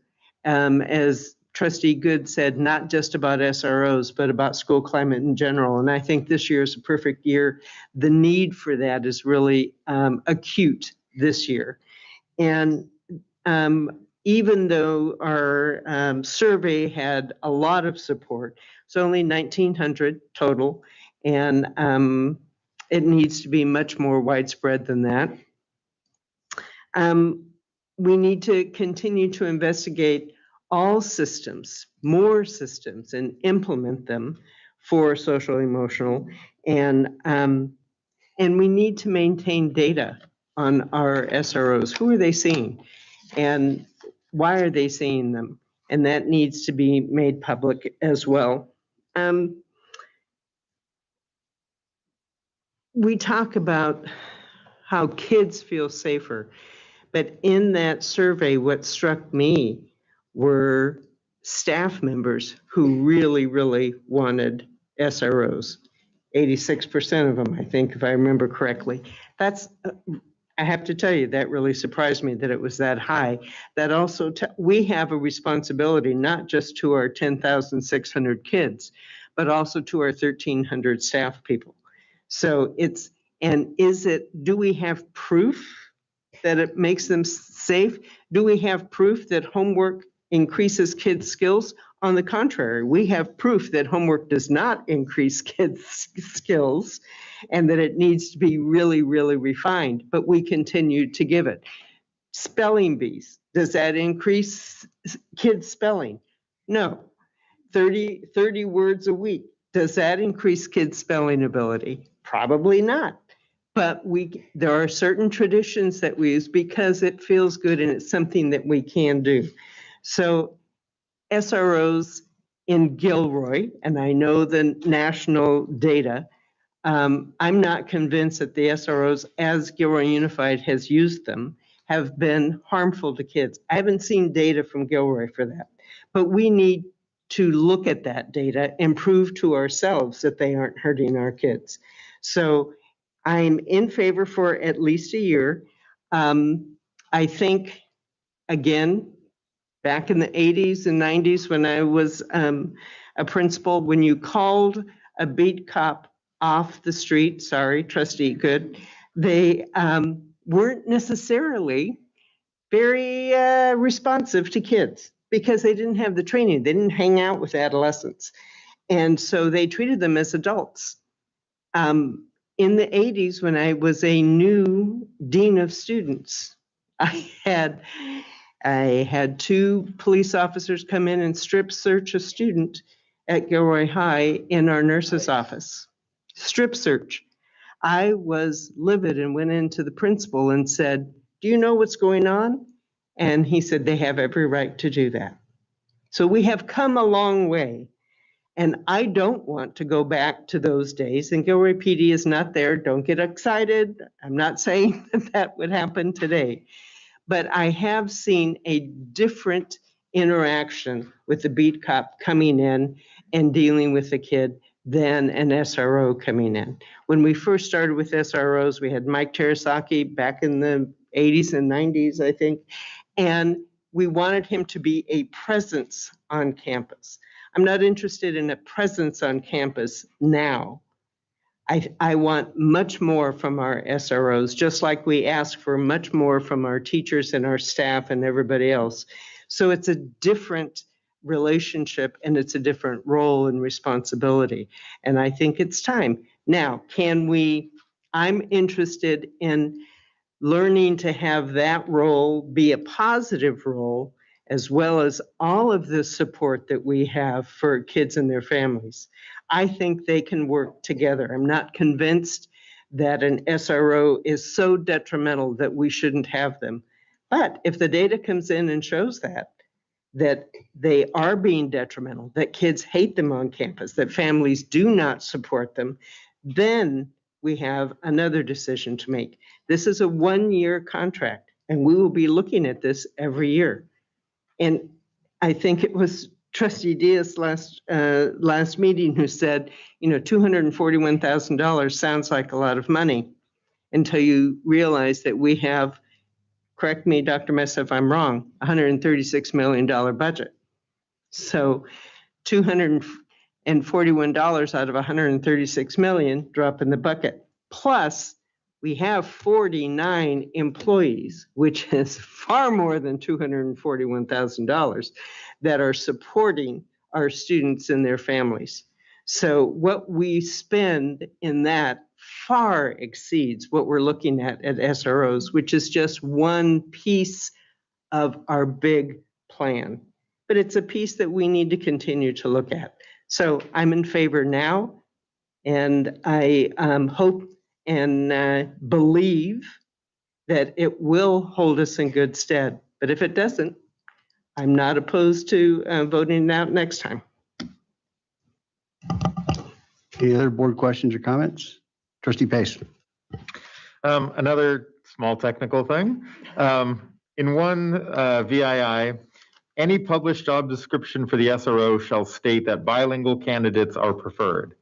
I have two questions. Is it worth calling out the Spanish language specifically, since that is the critical one for our community? And maybe this is an HR question. How strong is the word preferred in this? I don't think we can. It's preferred, but it's not going to rule out anyone. Is there a way of saying if a non-bilingual SRO is hired, he has to take some conversational Spanish or something like that? I don't think we could do that. No? No. Okay. And if they don't have, this happens to us. We put bilingual preferred and we have no candidates apply that speak Spanish. So, I mean, we wouldn't want to rule out the position because of that, but I have talked directly with the chief and we both have agreed. The first SRO, to be totally transparent, does not speak Spanish. The one that's going to be assigned to us, they will seek a second SRO that does. Okay. Do you agree Paul, that do you want to agree? we should add Spanish in there? Yeah, I was just going to mention, I definitely think it's appropriate to put Spanish as it's the target language for the biggest subgroup. There's a huge difference between preferred and required. Yes, sir. Essentially, the idea of saying required means that the essential duties of that role includes the Spanish language, right? So you're going to see the word required in job descriptions for our translators, for example. Preferred is that added bonus, right? So you're looking for preferential characteristics versus essential characteristics. And so if the police department, which my guess would be because they're unionized, is similar to the way we do job descriptions, that really big difference is due to the essential duties that position performs. Any other board questions or comments? Trustee Fiak. So I kind of get the impression that the board will vote for SROs on campus. Can we get like a decision tree, like when in incidences, when SROs should be called, and then make that very transparent to the public? And we've already started that discussion. I don't believe we called it a decision tree, but Deb and I have talked about it. She's talked with the principals.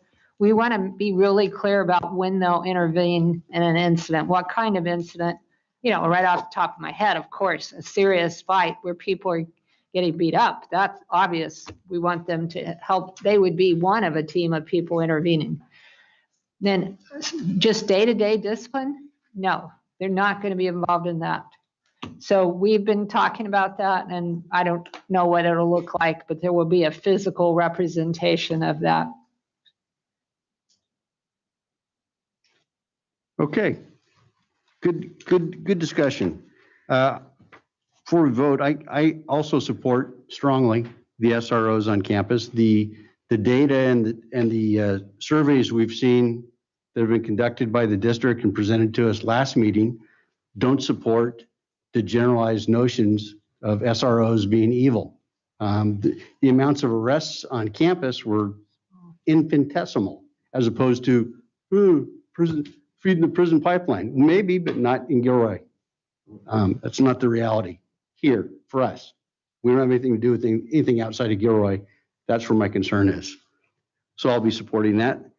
And I would entertain a motion, hopefully, which will include the language I suggested in 3 and the 2 tweaks to item 1 suggested by Trustee Pace, putting the language Spanish, bilingual in Spanish, and also making a requirement that they attend the restorative justice.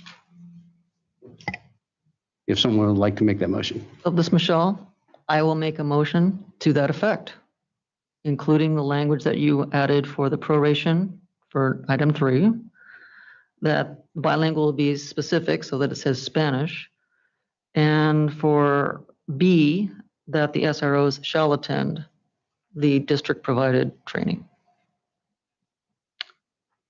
Is there a second? This is Linda, I second. All those in favor? Aye. Aye. Opposed? I oppose. Okay, 6-1 passes. Thank you. Thank you. Next, we have item number C, safe return to in-person instruction and continuity of services, ESSER 3 expenditure plan. Good evening, President Good, members of the board, and Dr. Flores. I'm coming before you again with the proposed ESSER 3 expenditure plan. And this is very similar to the plan you saw at the last board meeting with some slight modifications. Between the time of the last board meeting, we had a few more input items from the committees, but all of the input fell within the categories that we already had identified. And specifically, again, mental health professionals, mental health services was the #1 priority from all of our stakeholders. So we have the plan before you for the ESSER 3 plan, with a reminder that the plan is fluid and flexible should priorities and needs arrive. We do have the ability to shift funds, and clearly with board direction, and also that it is a 3-year plan.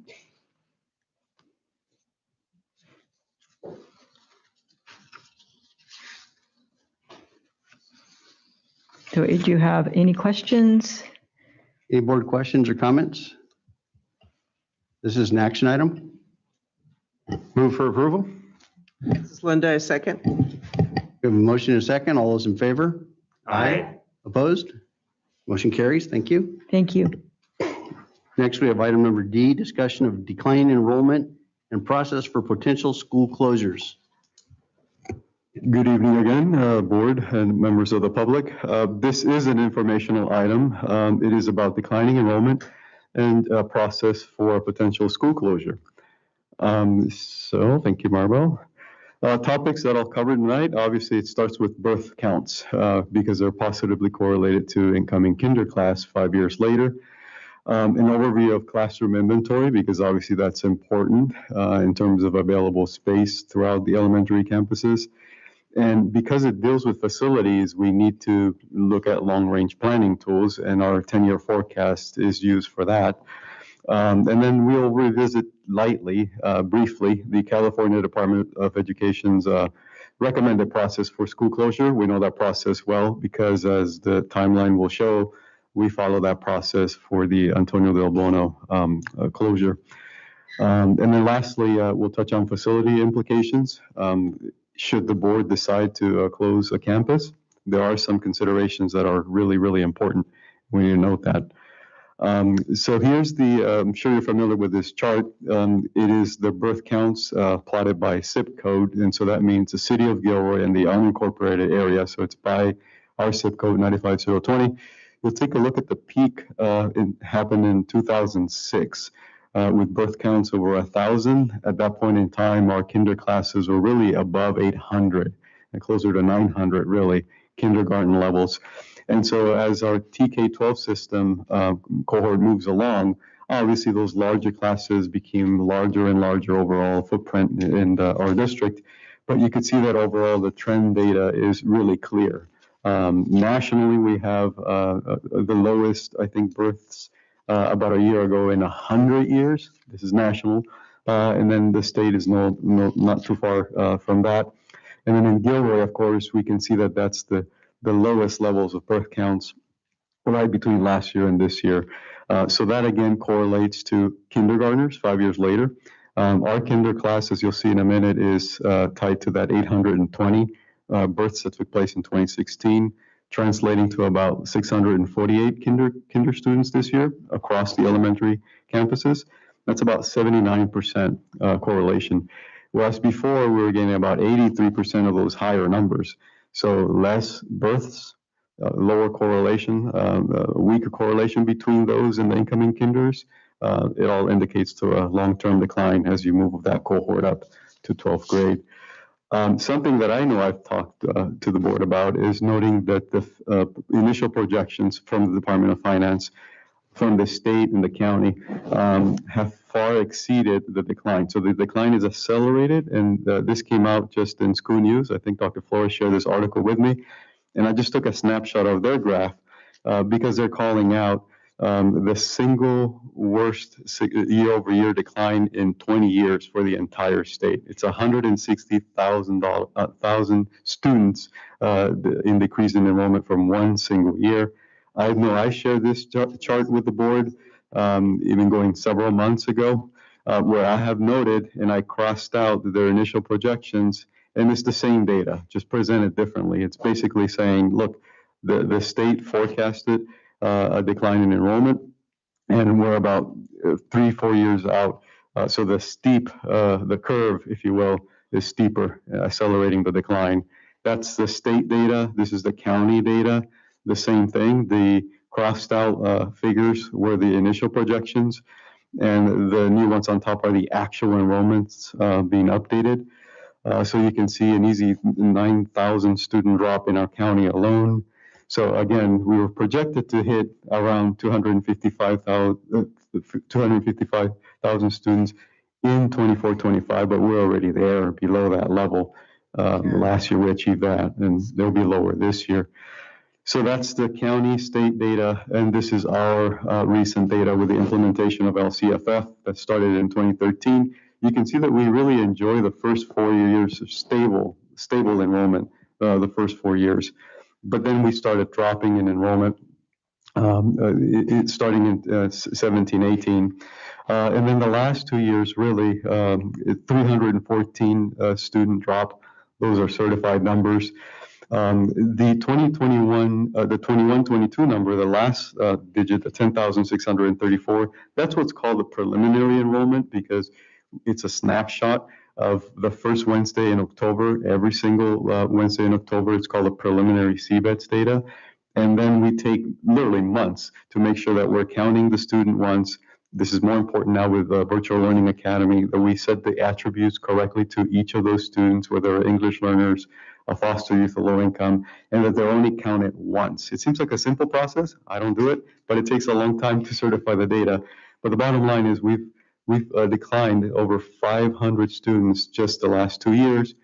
And what's important to tie that into the birth count is because we don't see that changing. And that'll become clear when subsequent slide, when I plot all the projections, the 10-year horizon, and you'll see that the highest grade level is our sophomore class.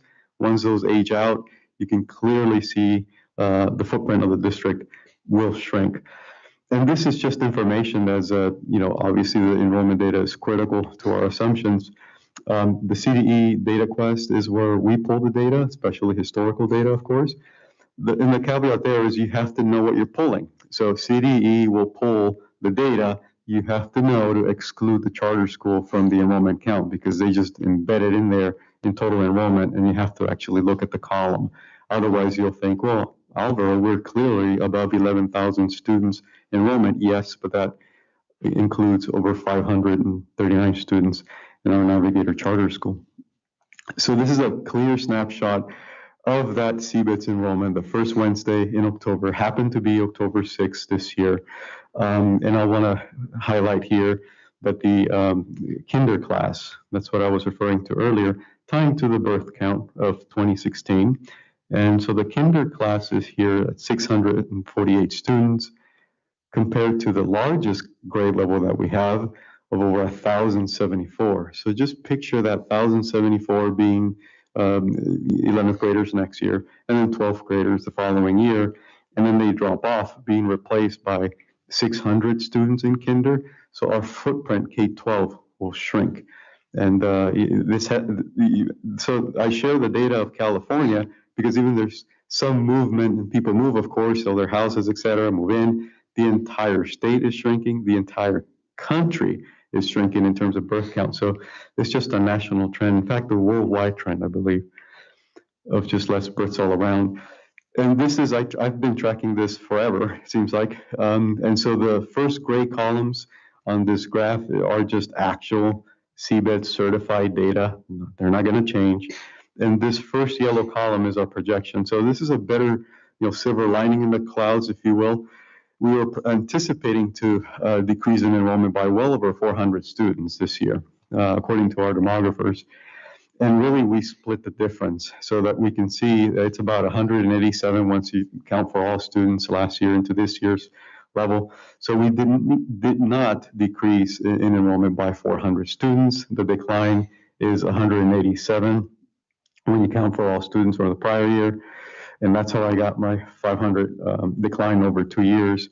But really, we're better off by well over 240 students than projected. I will revise the multi-year projection, of course, assuming that these preliminary numbers hold. What we are seeing is a fall in average daily attendance, which is our funding source. So a lot of absences, et cetera. So we used to have a pretty steady 94, 95% average daily attendance rate based on these enrollment levels historically. We're now seeing 93% based on, the 1 month attendance. And that's significant. It's about $1 million swing for every single percentage point. So it's really, really significant. So I'll incorporate those into the revised multi-year projection. And so what I've done here on this slide is, as I mentioned earlier, virtual learning academies are, as you saw in the previous slide, kind of separated alone. We didn't project. We couldn't have known that we were going to establish these, of course. However, those students are tied to their primary school of residence. So this adjusts for that. So for instance, El Roble has 11 virtual students on their virtual learning academy. Those belong to El Roble resident students. Those are El Roble students and so forth. So this slide does account for those students. You can see the significant, it's basically a class load in most cases that we're talking about. And that's important through the lens of facilities as well. And I mentioned that because the column here on the preliminary enrollment was before that piece of information was available, the Virtual Learning Academy.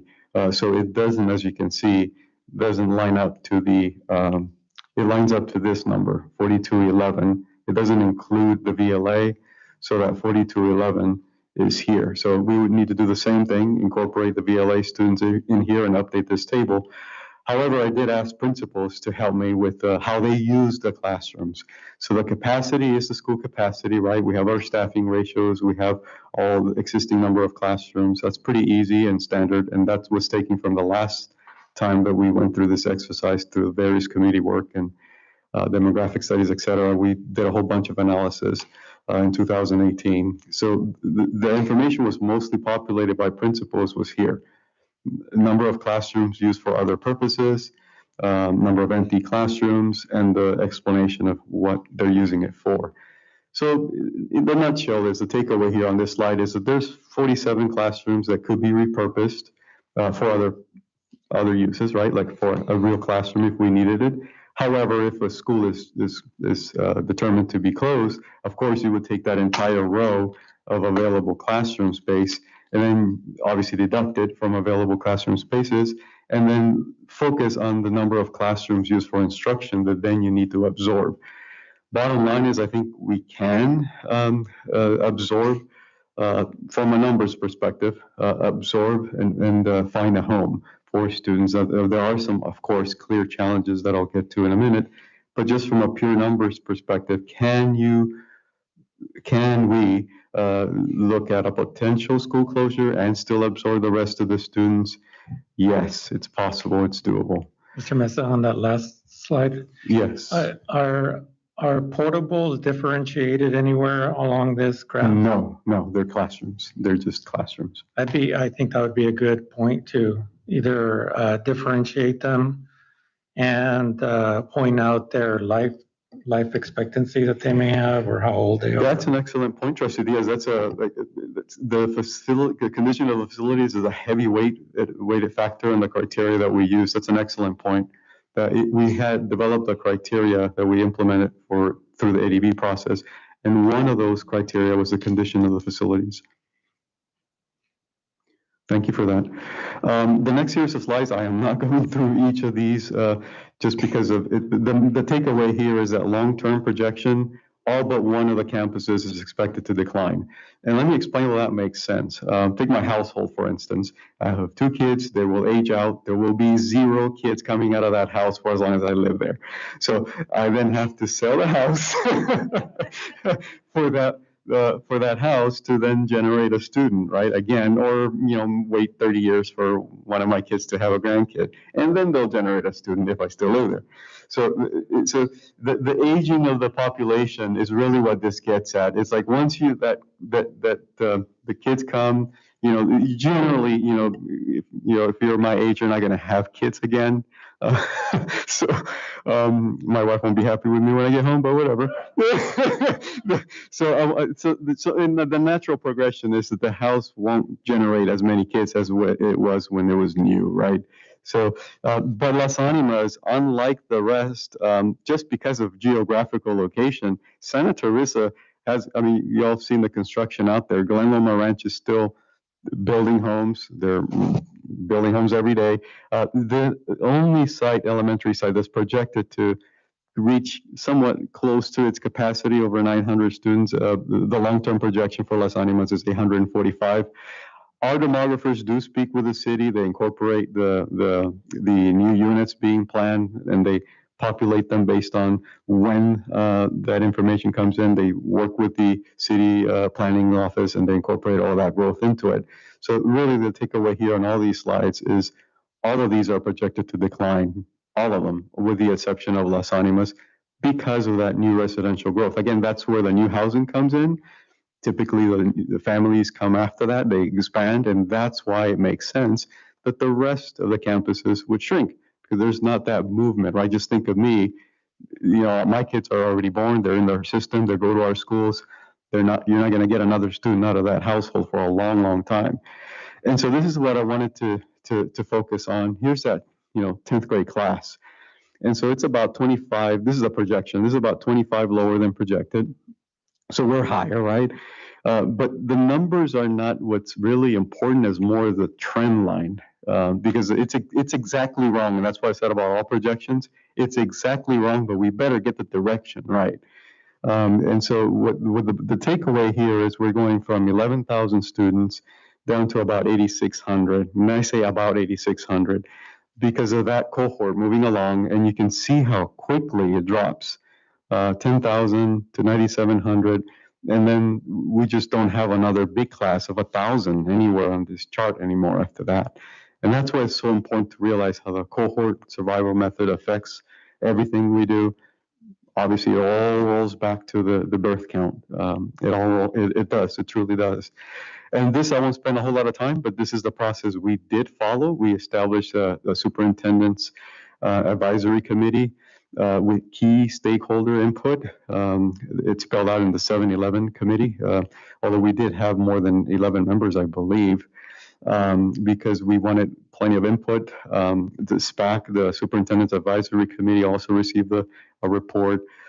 We did a lot of community outreach to all 3 schools that were impacted. It was Rucker, Luigi, and of course, Antonio Lil Bono.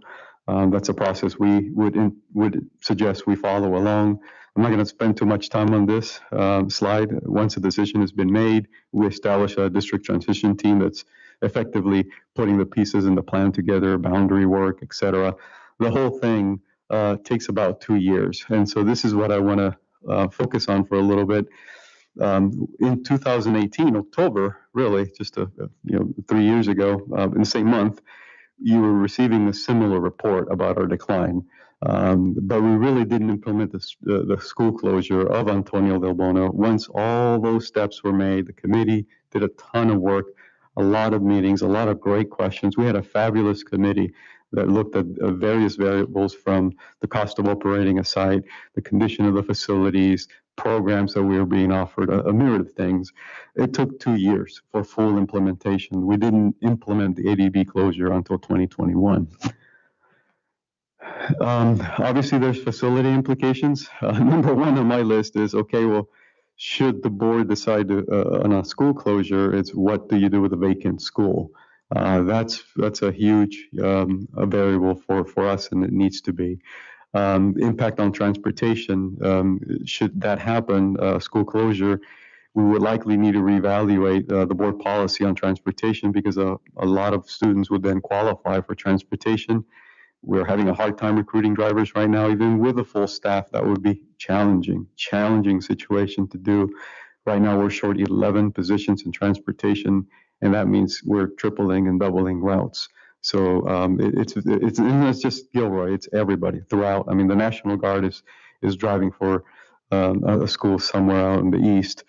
So it's tied all over with transportation. And so just to be transparent, that would impact our services too. So we would need to revisit the transportation policy. And then another variable that we have to think about, even though it's a phased-in approach, the governor is pushing forward with the universal transitional kinder, and that has impact on facilities. And again, facilities, you need to think long-term on facilities, and there's 5 schools out of the 7 elementaries that do not have a transitional kindergarten program. That would basically need 2 more classrooms dedicated for each of those 5 schools, so a total of 10 classrooms that has to come off those available classroom inventory list to be able to ensure that we can meet the new law. I'm not going to get into this because Dr. Winslow is the expert here, but I also wanted to convey the message that these teachers don't exist. It's hard we're having a massive teacher shortage, but the transitional kindergarten has a specific credentialing requirement, and it's going to be really tough to find those teachers with that specific credential. This is an informational item for discussion. So I did not hear a recommendation in that very comprehensive presentation. Well, I can take that part. All right. Thank you, Dr. Flores. So what we've talked about in our cabinet executive team is that if the board tonight says we do want you to at least study closing another school, then I would recommend forming an advisory committee just like we did last time. That worked really well. And I would welcome input from the board about who should be on that committee, but it obviously involves staff, parents, community members, and that we follow the same process we followed last time. Well, last time it was more clear. The need and the impact of the district was much more clear to me than it is now. Mm-hmm. It's not clear to me from your presentation whether now's the time we need to look at that. We have to look at that. In fact, your presentation kind of suggested to me that maybe we need to wait a year and see what happens with a lot of these things. That could be the outcome, but I think we need to study all the factors that we studied last time. Alvaro highlighted a few of those in his presentation. There were many other factors, as you know, that we looked at that I think we should study and see where we're at after we've studied all those factors. It's possible we'll come back as a committee and say, this isn't the time to close the school. Or it's possible that the committee will come back and say, we think it is time. Or maybe the committee will say, in 3 years or 4 years, looking at those numbers that we saw from Decision Insight. So we don't know the outcome of the committee process, but I think we need the committee process to really study all the factors that we should look at in regards to another school closure. Okay, so that would be your recommendation. Yes. The committee would not be winnowing down sites. It would be the meta decision of all the factors that should be considered in a school closure. I mean, we looked at everything last time. We looked at food service, transportation, whether it was walking school or not, how many transfers in and out of that school. There were just a ton of factors that we studied to determine if we should close the school. That was the first question. And if so, which schools were we recommending? And we did come back to the board recommending ADB, but there were a couple other schools that were close behind. That would be the case this time, I assume, because we have to look at, like, for instance, Glenview is a walking school. Elliott's mostly a walking school. Other schools, there are many kids transported to the school. So that was a big factor in our discussion. But it sounds like we only have the first question, whether or not we should. So analyzing who's walking where, that's not where we are yet, right? That would be part of the committee process. We looked at all those factors to determine if it was appropriate to recommend a school be closed. So I'll say it, don't review it, don't investigate, no school closures. That okay? That's your, that's Yeah, your direction? that's it. No, I mean, I'm bummed that we're talking about it. I wasn't behind the last school closure. And I mean, these are the primary institutions of learning, right? That's what we're here for. So I'm bummed definitely that we talk about it. I recognize the need. I do see the drop, and I see the drop in our northern districts up in Hayward where they're closing multiple schools, and they're going from 22,000, 24,000 to 22,000. So a good 10% drop. And then they're also doing it as a result of not getting measures passed along with that. I see our drop. If we look at 2016 as our high, the drop to now is 7%. So we're still in the single digits. But I see the trend, and I also want to point out that the graphs are not zero-based, and I know you've mentioned that before as well. That tends to show an exaggerated climb or drop wherever it happens to show, and that's just something for us to look at as well. So the last time we were at 10,600-ish students, Gilroy Unified was 2007. And at that point, there was no, that happens to be the year where GECA opens. There was no CHS, and Gilroy Prep was a couple years away. So I'm kind of interested in that Gilroy Prep are not solely Gilroy Unified students, they're also from outside the district? They're mostly from Gilroy. Okay. So it's fair to say that it's a drain? It's a drain from the general Gilroy Unified? First few years until they got up to I was there today, 540, I think they said, yeah. Okay. So those early years, yes, they were drawing students away from the district, and it had an impact on our general fund. But can I go back to your first comment? The very first one? We really don't want to close another school. Okay. So I would be happy if the process concluded with a recommendation not to close the school. It's not as clear this time at all about whether a school should be closed and which one. The first process, it was really clear we needed to close the school. And it seemed early on in the process, all the numbers were pointing to ADB. None of us have that sense this time around. So this process could be very different. It could be that we don't recommend a closure, or we recommend you saw the numbers where we'll be at 8,600 students as a district. I don't see how we couldn't close schools by then. Yeah. So maybe we're just not there yet, or maybe we are. Maybe after going through this process of studying all the various data factors, we will make a recommendation to close the school, but it's not nearly as clear this time. It is a drastic drop, and I just went around our house neighborhood, and we have like 66 homes is what I figured.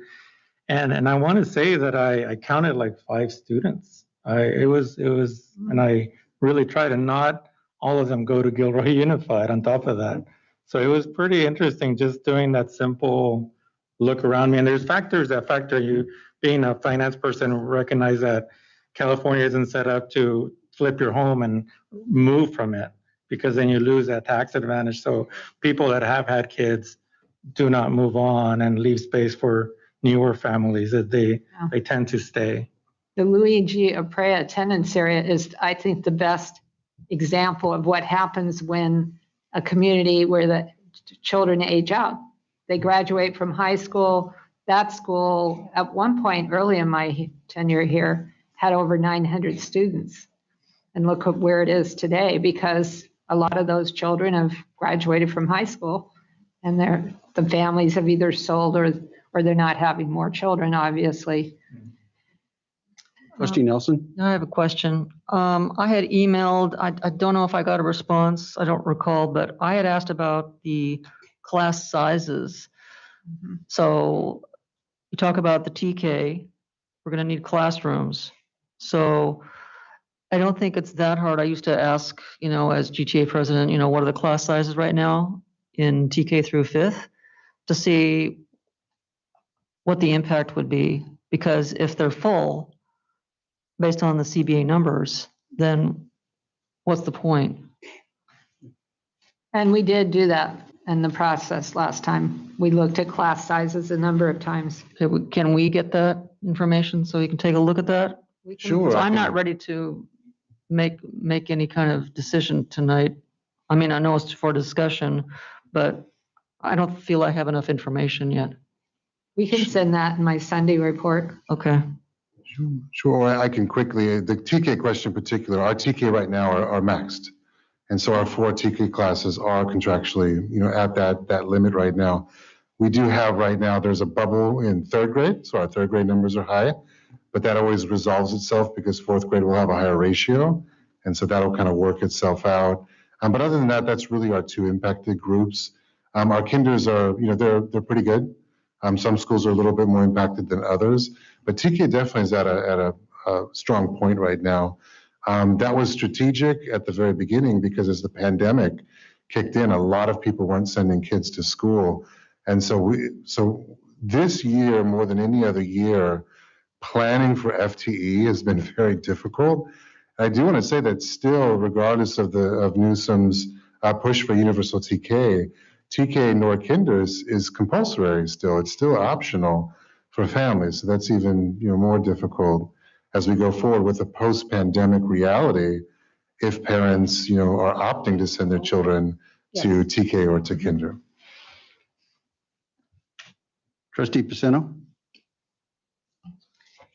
Well, I have mixed feelings because when I look at the number of classrooms, I'm just, my financial side, I'm appalled with 47 classrooms that are not being used as classrooms. And that comment, the column that says number of classrooms used for other purposes. As a former principal, let me tell you, principals will use those classrooms for anything. But that's 47 classrooms, and we already closed a school. And we are going to continue to decline. There have been CSBA and several other media outlets, NPR being one of them, have written about declining enrollment and that schools in California are really going to be hurting for money. And remember, we are being funded on 2019, right? ADA? That's correct, Trustee Pacino. And so that changes next year. Now, today I heard a comment from Newsom saying next year we're going to have the largest budget, what's the word I'm looking for? Windfall ever. So I'm hoping that we continue to be funded at 2019 levels, although I doubt that. And it's a huge issue. I mean, LA Unified has lost 27,000 students. So, our 7%, I mean, if you cut my income by 7%, if you cut anybody's income in this room or in this district by 7%, we'd feel it. And we'd be looking at ways to cut other things out. And I think we're to that point. And not only is our income going to be cut, but we still have negotiations to go forward. So our funds are still going to be asked for. and increases will still be asked for.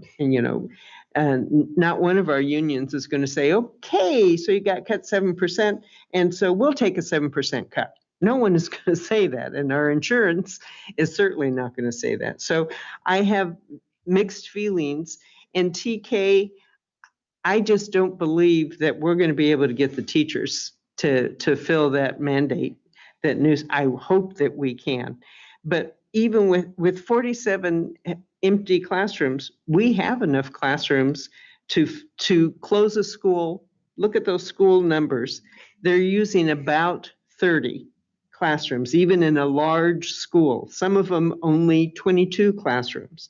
So they're going to be using half of those, say, for TK. We still have enough to close a school. And it would be incredibly disruptive. We knew that from ADB. And I'm not saying do it next year or even the year after, but I think by the third year out, we need to really seriously start looking at that. Just one point of clarification with that 47 is like, I would still like to know how many of them are portables, just to see what that count is. Like, could be that we expanded and we need to contract now. It's a good question. We did look at that in our last committee. And then the other point is just that it is 7% from the high, but now this is accounting a school being closed. So if we take that as a new high, then the change, the delta is even less. I mean, I don't know, 2%, 3%. Trustee Fiac? So I think that, yes, I agree with Trustee Paceno that we will have to close the school. My concern for this year is we are dealing with so much with COVID that I think having another committee to look at school closure when it's not as an imminent need would be just overstressing staff time. So I agree with Trustee Enrique saying that let's postpone this for this year and look at it for next year. I appreciate that comment because we're feeling exactly that. It's like this was such a major process last time, and it's very stressful for everybody involved in the process. And once we start just the fact that I've mentioned to elementary principals this is coming up because you had requested that this be on this agenda has caused a lot of stress for them. So yes, it would be a huge process. It would require a lot of staff time and even possibly outside consultant time from our decision insight group. So yes, it is definitely bad timing because of everything else we're doing right now. Trustee Pace? I just was reading an article today where school services said that Santa Clara County enrollment will drop by 16.21%, very specific number, by 2031. So the demographic changes are coming. So at some point, it seems likely that we're going to do this. But I guess with this discussion that maybe the time crunch isn't right now. So I could see postponing this for some time. Trustee Nelson? I had a question about the number of classrooms used for other purposes. So I get what Linda's saying about, the 47 total. 42 are used for other purposes. So the RSP, that's fairly common to have like the whole classroom used for RSP, right? Yes, it is because we have the space. We have the space. So not in past years. When we were growing, which is when I first arrived, RSP was not in a regular classroom or a portable. It was in a much smaller space or a shared space. Yeah, because they don't have as many. But where would they go? We'd have to, site by site, we'd have to figure out where they'd be housed.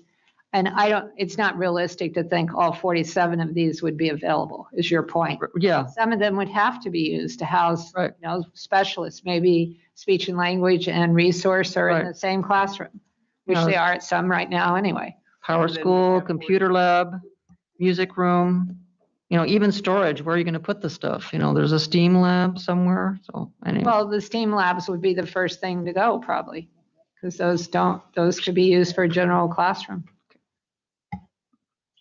All right, any other board questions or comments? So if we delay it, how do we determine when to come back to it? We'll, That's a good staff will- can I question. chime in? Yes. We'll naturally have an updated 10-year forecast in January, and then I'll come to you annually every October, as I demonstrated in 2018. We'll come to you with a report on enrollment, an annual forecast in January. So there will be at least twice that we're focused on enrollment and long-term trends. So unless we have a consensus, it sounds like we'll be hearing from you again in January. Thank you so much. Thank you. Okay, thank you. Next, item number E, discussion of possible vaccination mandate for GUSD staff. Well, for the public, this was requested by a board member that we have a discussion about a possible mandate, a vaccine mandate for all GUSD staff.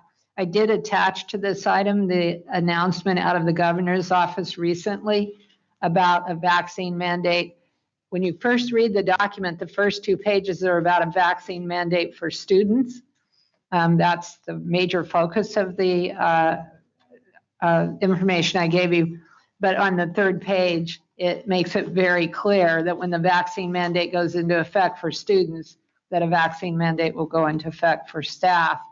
It appears that it'll go into effect probably next July, because the 12 through 17-year-old vaccine's already been approved and is out there.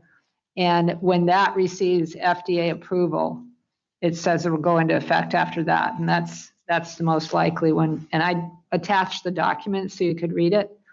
So on the 3rd page, it makes it clear that when that goes into effect, the mandate would go into effect for staff. I did consult with our attorney because it wasn't clear to me whether there would still be exceptions like a medical exception or religious exemption. And she believes because of federal law and state law that those exemptions would still hold, which is not that different than what's happening right now. And, Paul can talk about this better than I can because he goes to so many of these meetings about vaccines and COVID testing. There's also been a lot of talk at the state level about something called a personal exception, whatever that is. Well, the personal belief exemption used to be in effect in California for students, and the legislature voted that out. I don't remember the year, but right now that is not, you can't have that exemption just based on personal beliefs. In 2015, the vaccine exemptions for students were blown out. The personal exemption, I actually mentioned this at the last board meeting. The way that they're rolling out this mandate, because the governor is using his legal authority in the Constitution, and it's not actually passed by the legislature, there's something in the Constitution that states not only is Title VII of the federal code kick into gear, which states that medical exemptions and religious exemptions, which are locally defined to some extent, but there has to be an additional personal belief exemption because of the way he's rolling out this specific law. It's almost like a release valve in the Constitution for checks and balances. And so that's where, as Dr. Flores mentioned, what was hidden in the student vaccine mandate order was, I think it was on page 3 or 4, as Dr. Flores mentioned, which didn't get a lot of press, was that the current order, which we just implemented actually today, which is the vaccinate or test, will convert into a vaccine mandate. What we don't know is, and again, none of this is really written down or explained very well yet, is if you do get an exemption, are you still subject to the testing mandate, which we think you are. And so that's where we're really waiting for clear guidance as lawsuits are shuffling through and so forth. In the county, I believe the only entity that has locally approved and voted on a vaccine mandate is the county office. And they did pass that. That was passed this year based on the population they serve. And And that's the only district that I'm aware of. It's I coming believe up. Campbell did as well. Oh, okay. Yeah, and so the board, I know, does have that jurisdiction with, and I believe the county does have religious and medical exemptions, so. I think for legal reasons, you'd have to have those exemptions. I think there was also either LA or somebody that was deducting pay from the employee to cover the cost of the test. Most of the tests are covered by your health insurance. Yep. But there was one that was actively charging $50 per. And wow, okay. Wow. I think it was Delta Airlines certainly said $200 a month if you're not vaccinated. Yeah, private sector can do that, but because it's a condition of employment for teachers and staff, it's a covered cost. And maybe I'm wrong, but it doesn't feel like this new mandate from him in the end will be much different than what we're doing right now. And we're still, and we, last board meeting, we just approved $350,000 to test people, in large part who are stubborn and refuse to get vaccinated. So it kind of goes back to us. Are we willing, what is the will of the board? Are we willing to continue to pay $350,000 a year for people who refuse to get tested? Or mandate a vaccine for employees as we're entitled to do under the law? That's the question. Trustee Diaz? I did want to say that I'm very proud of the staff and their vaccination rate. The fact that they're at 97%, I think it's pretty amazing. They're a good model for the 16-year-olds that are, or 12-year-olds now that are qualified, and the incoming 5 to 11. So I'm pretty proud of that. I'm proud of the district having made that site accessible to them, and the time that was accessible for them to take the vaccines and the follow-up. I would be interested in the remaining, if it's 10%, it might be less, if they're clustered anywhere, if they're student facing, if they'll happen to be the district office, for example, would be really different if they were all clustered at XYZ school, that kind of thing. I don't think it is. I think they're going to be spread around. And I also don't think that it's as important now as it would have been in the spring before we even knew what the rate was going to be. The fact that it turned out to be 97% kind of defeats the purpose, I think. Yeah, we talked today, it is about 10% are participating in the testing program. Yeah, right now we have 140 staff that are testing weekly. Yep. Out of about almost 1,400, right? Yeah, roughly, yeah, about 1,350, yeah. Right. I would say it's normally distributed amongst region and amongst bargaining unit. Mm-hmm. Trustee Fiac? Do we have an idea of why the 10% are not participating? I mean, 90% is great, but I mean, 100% would be better. You know, it's not a question that we ask because, right now the order is show your documentation. We verified documentation, and under the current guidelines for the county as well as CDPH, we simply ask 4 questions, right? Are you fully vaccinated, incompletely vaccinated, unvaccinated, or declined to state? So they do have the right to not tell us why. I would say anecdotally, you have a mix, right? You have some people who are in the medical area. You have some people in more of a religious belief. You have some people that are choosing not to get the vaccine for whatever reason. I don't think that I've heard, again, anecdotally and not based in any type of data set can I produce, but I don't think I've heard of one specific reason that jumps out as a clustered reason for not being vaccinated. Trustee Aguirre? I win. Yes, you do. Just some thoughts I've been gathering, looking over the board packet. I believe in the vaccination. I am vaccinated. I'm glad that I can do that for myself and my family. Would I prefer my son's teacher to be vaccinated? Surely. Yes, absolutely. A couple things I worry about. One, we have a teacher shortage. I think that comes into play a little bit here. 140 teachers, support staff. It's 140 of all 140. classifications. Yes, So okay, so 140. staff. Still something to think about. Do I think the mandatory vaccination should come from us? No. I just want to put that out there. I think that it would be lovely if it came from above and not from the board. Do we wait for that? I don't know.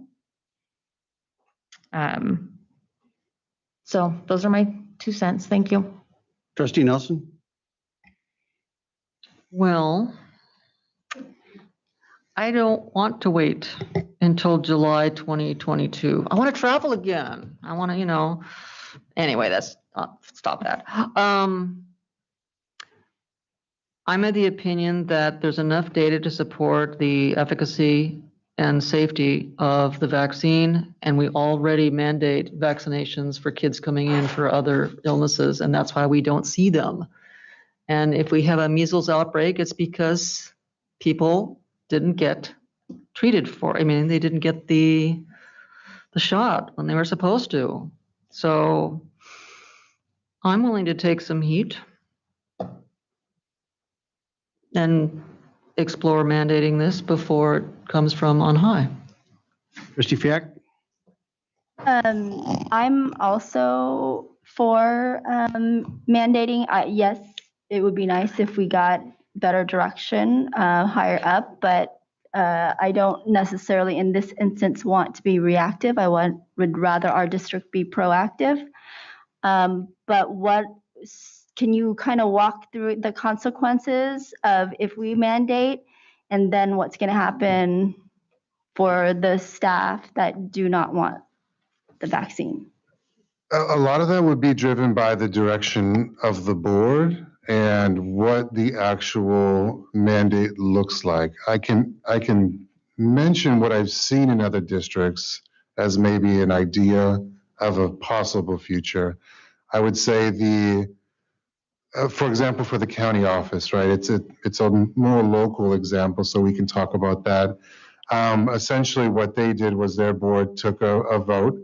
They voted to not only mandate the vaccine, but they gave direction to the county office to develop systems and protocols to do medical exemption, which is pretty clean, right? Because it's a doctor stating, and there's verification.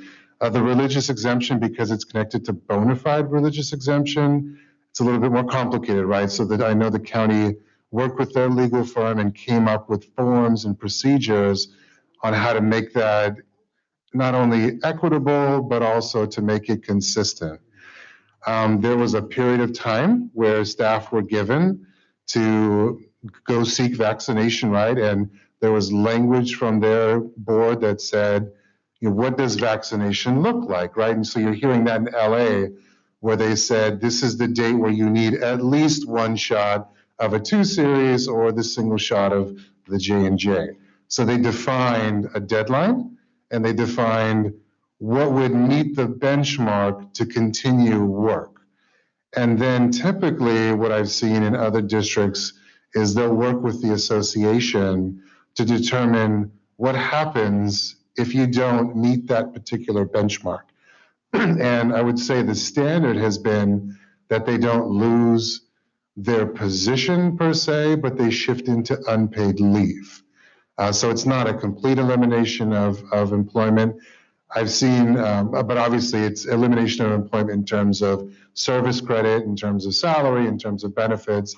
It's a full unpaid leave, as if you were going out on unpaid leave as it reads in the contract right now for personal reasons and so forth.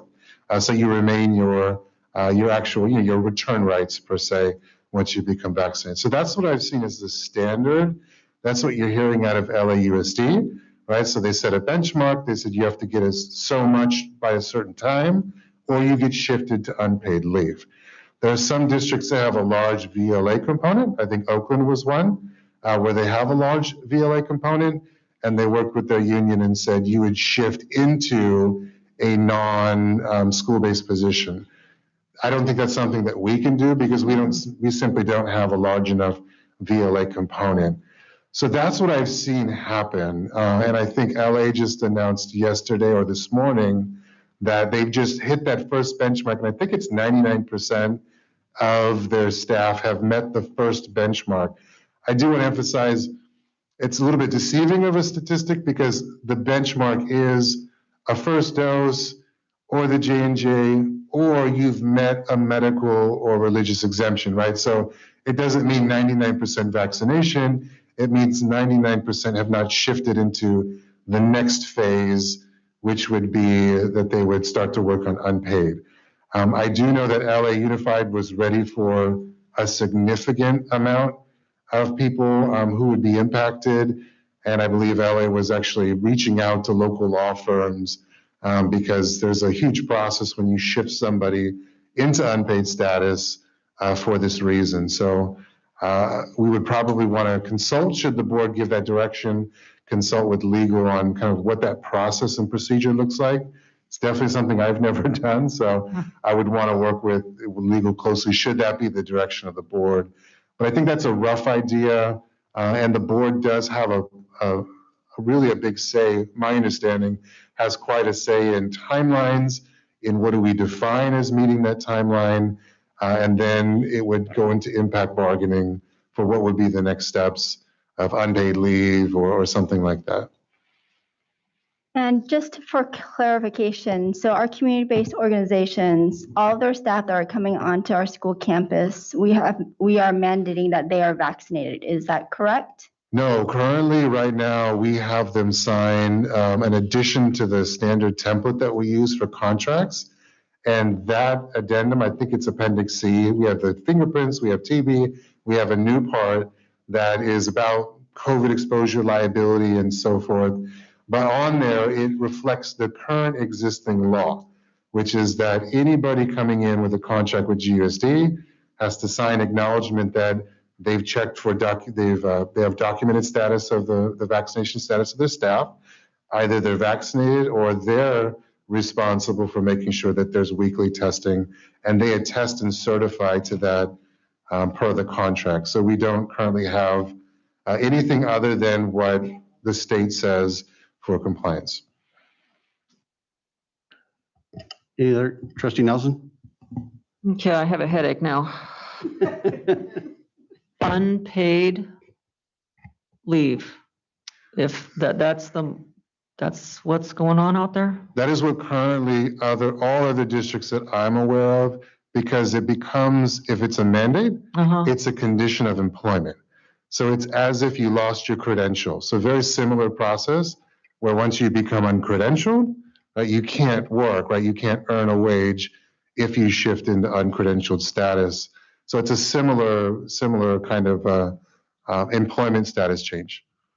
Would it be appropriate for me to ask what your opinion is?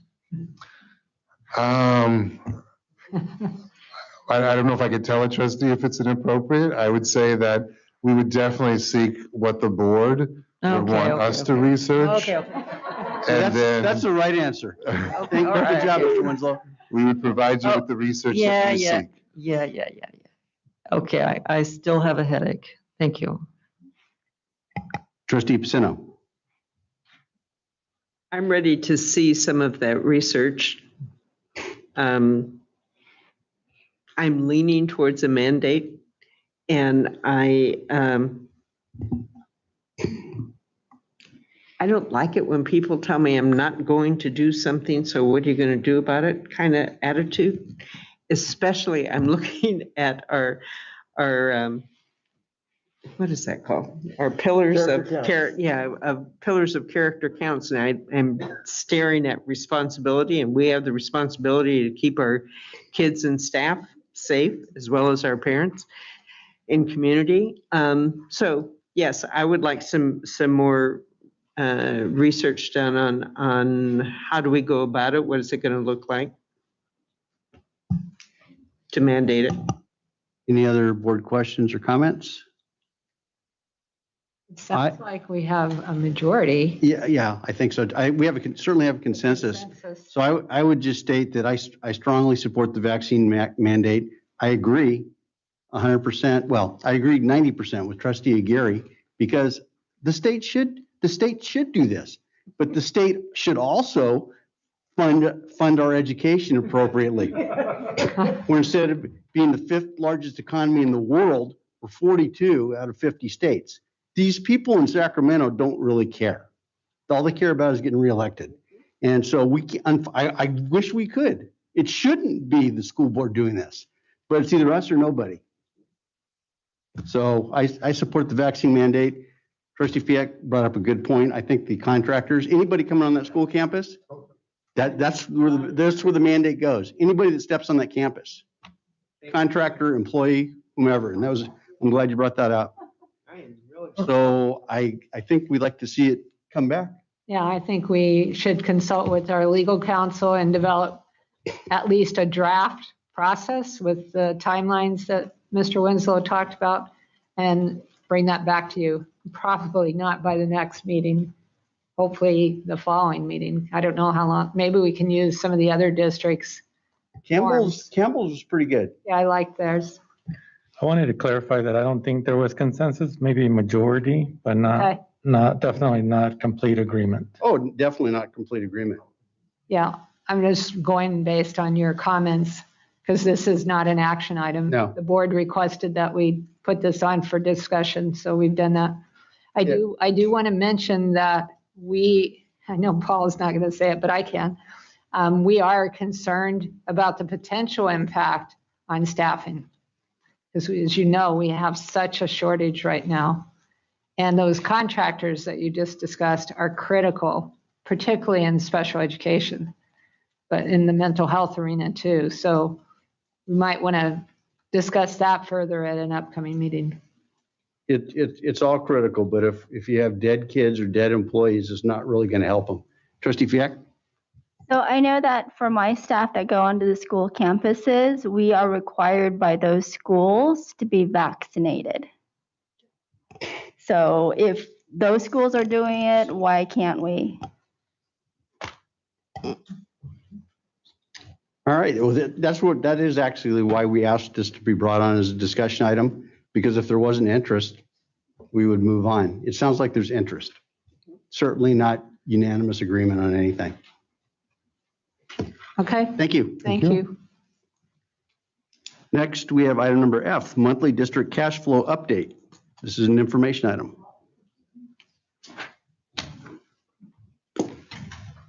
Hi. Good evening, Superintendent Dr. Flores, President Mark Good, and members of the board. I'm going to bring you up to date on our monthly cash flow. And so I wanted to apologize too. In the beginning of the agenda item, it says for 2021. This is for the current year, 21-22. So I apologize for that error.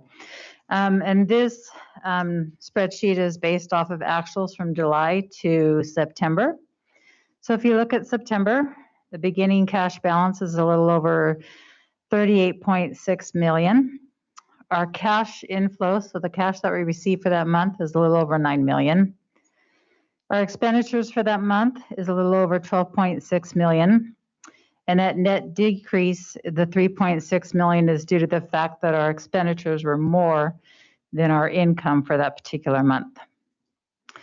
And then if you look down at the bottom, our total compensation for all employees is a little over 8.7 million, which is 70% of the total expenditures. And our cash balance for the end of September is a little over 33.8. And then this is also based off of our last updated working budget. So this is the year end, and all of the carryover has been added to the budget. And this is our best projection at this time. And this, again, is just another way of looking at the cash coming in and the expenditures for the particular month. Any questions? Trustee Pacino. I've never asked this question before. On your previous slide, I'm wondering about the percent of payroll and why it goes up and down, specifically July, August, September, October. Okay, so in July, we have some bargaining groups that are paid 11 months out of the year and some that are paid 12 months out of the year. So by the time September comes around, we usually have a full payroll for all bargaining groups. However, the percentage is based off of the total expenditures and also based off of the fact that, you know, the revenue and the beginning cash balance is a lot larger. So it's going to fluctuate throughout the year. Thank you. You're welcome. Trustee Fick? So can you explain like these ESSER funds and the COVID relief funds? So do we get it in one lump sum, or how do we get that funding? Do we have to, like, how does that work? So a lot of the CARES funding is federal, and some of it has, you know, particular, like there's a few pots of money that we have received 100% of the funding. But after things started rolling and getting more into, you know, all the different types of funding, there has also now been a breakout to where a lot of the federal funds now will be related to the federal cash management reports that I do on a quarterly basis. So when I do those reports, they're going to take a look at what that cash balance is at that point in time, and then they will release the funding per that report. They usually release at least 10% up front, and then the rest will be according to the reports. A lot of it, you know, they'll give like 80%, and then when it gets closer to the end of that particular entitlement or that pot of money, it'll be released the rest of it. And then also the CARES reporting that is done, it's a lot, and there's a lot of cycles for all these different resources. There's a lot of different programs, a lot of different pots of money. The majority of it is federal money. And I think they also look at that, and that determines whether or not they're going to release the remainder of the funds. So, so there's different ways that they release the funds, but is it most of the funds we spend the money first and then they give us back? I'd say there's about, now that they've broke off some of the, for example, it was mentioned earlier about the ELO money, and it was 10.7. That part of that has come in, and then they went ahead and broke out that particular initial plan and purpose for those funds into 4 different federal resources, which is now subject to my federal cash management. So it'll be pretty much we spend it, and then they'll look at that percentage of cash that we have on hand, and they'll start releasing the money per that. There are some pots of money that we got at the beginning of the year that they're fully in. All of the revenue has come in. Any other board questions or comments? Seeing none, thank you very much. Thank you. Next, item number G, new service agreement with Ed Theory for the 2021-22 school year. Dear President Good, trustees, Dr. Flores, I am here to bring you a contract for Ed Theory services for 1 FTE for special education teacher. And I am pleased to say that this will complete us filling all our vacancies for special education teachers. That's great. Yay! Any questions or comments? If not, this is an action item. Move to approve. It's Michelle, second. I have a motion and a second. All those in favor? Aye. Opposed? Motion carries. Thank you. Next, we have item number H, Gilroy Teachers Association request for contract waiver for Brownell Middle School. Mr. Winslow. Thank you, President Good, members of the board. Today I'm here to present to the board a request for a contract waiver. This request was provided to the district by President Lindsay Hack of the Gilroy Teachers Association. GTA has the ability to request that the board make small modifications on a yearly basis to the contract. This is a very typical contract waiver that they bring to the board every single year. It is specific to middle school conferences that seem to adjust every year due to circumstances and specific times and dates. The post-COVID reality is no different, and so the membership of Brownell Middle School are requesting that there are small modifications to specific dates as well as times. You also have attached to this document certification from President Hack, who has certified that 95% of the unit members at Brownell have voted, and 91% are in favor of the waiver that's presented to the board. So we are recommending to the board that they approve this contract waiver as written. Any board questions or comments? If not, this is an action item. This is Michelle, I'll move approval. This is Enrique, I second. A motion and a second. All those in favor? Aye. Aye. Opposed? Motion carries. Thank you. Thank you. Next, we have item number I, board policy revisions, first reading. Dr. Flores, excellent timing. As you know, we bring board policy revisions to you periodically, thanks to CSBA and the service that they provide districts for revising board policies. So this is the first reading of these board policies, and we present them to you at the first readings to give you an opportunity to ask questions or raise concerns, and then we'll bring it back for a second reading at the next board meeting. So please let me know if you have any questions or concerns now, and if you have them, before next Friday, before we have to post the next board meeting, please let me know. Any board questions or comments at this time? Seeing none, thank you, Dr. Flores. Next item 8A, permission to solicit bids for playground purchase and installation at Luigi Aprea Elementary School. Mr. Nato. Good evening, President Good, members of the board, Dr. Flores. This evening, I have a number of items for your pleasure. Starting off with item 8A, the permission to solicit bids for a playground installation at Luigi Aprea. This, as you know, Assistant Superintendent Alvaro Meza presented the last board meeting on the playground infrastructure of GUSD, and what we'd like to take as an action item to you is the permission to solicit a bid. With the board's permission, I'll run through all of my items in normal fashion, and we can vote on them at the end. Please do. Excellent. I will move on to item 8B, which is our monthly maintenance and facilities update. We'll see if this works or not.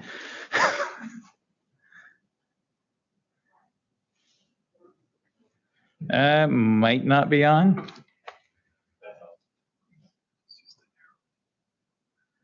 Perfect. You wouldn't believe I have a degree in IT. So I want to give you a quick update on the modernization project over at South Valley. As you can see, now this is about, this is a little over a week old. We're actually pouring foundations at the site right now, and a lot of our trenching of underground utilities has been done and pretty much covered. We've got utilities pretty much all tied in. I think we have gas, not a gas, but a water line coming in on the west side of the campus. So right now, even the campus looks a little bit more finished, if you will, than it does in this photo. It's looking really good. We've got, this is some of the trenching. This is what you see a lot of when you are on site. These pits are about 4.5 to 6 feet deep. What you're seeing is a lot of the electrical conduit and low voltage conduit traveling throughout the campus. It's an incredible process. It's really fun to watch, but yeah, it's almost all completely covered up. You can see the foundations of building A going in over there, and they'll be following that process all the way through. I would suspect by late November, we should be able to schedule a site tour. We'll have our fire roads in, which is really critical for us to be able to actually walk safely on the campus. So yeah, by mid-November, I'm hoping to be able to schedule a walkthrough. That'll give you a really good idea of the size of this campus and its impact. It's going to be phenomenal. Let's see. So this is our South Valley Modernization website. I know internally, Melanie, who's left us this evening, has worked very hard with our project manager, Marissa, to get our site up and running. So this is a very active site that links through from the local website and also at the from the district website, and it'll keep you up to date on all of the phases. In fact, you can see at the bottom of the page there, it gives you a phased approach as to what the project will look like over the next 2 years.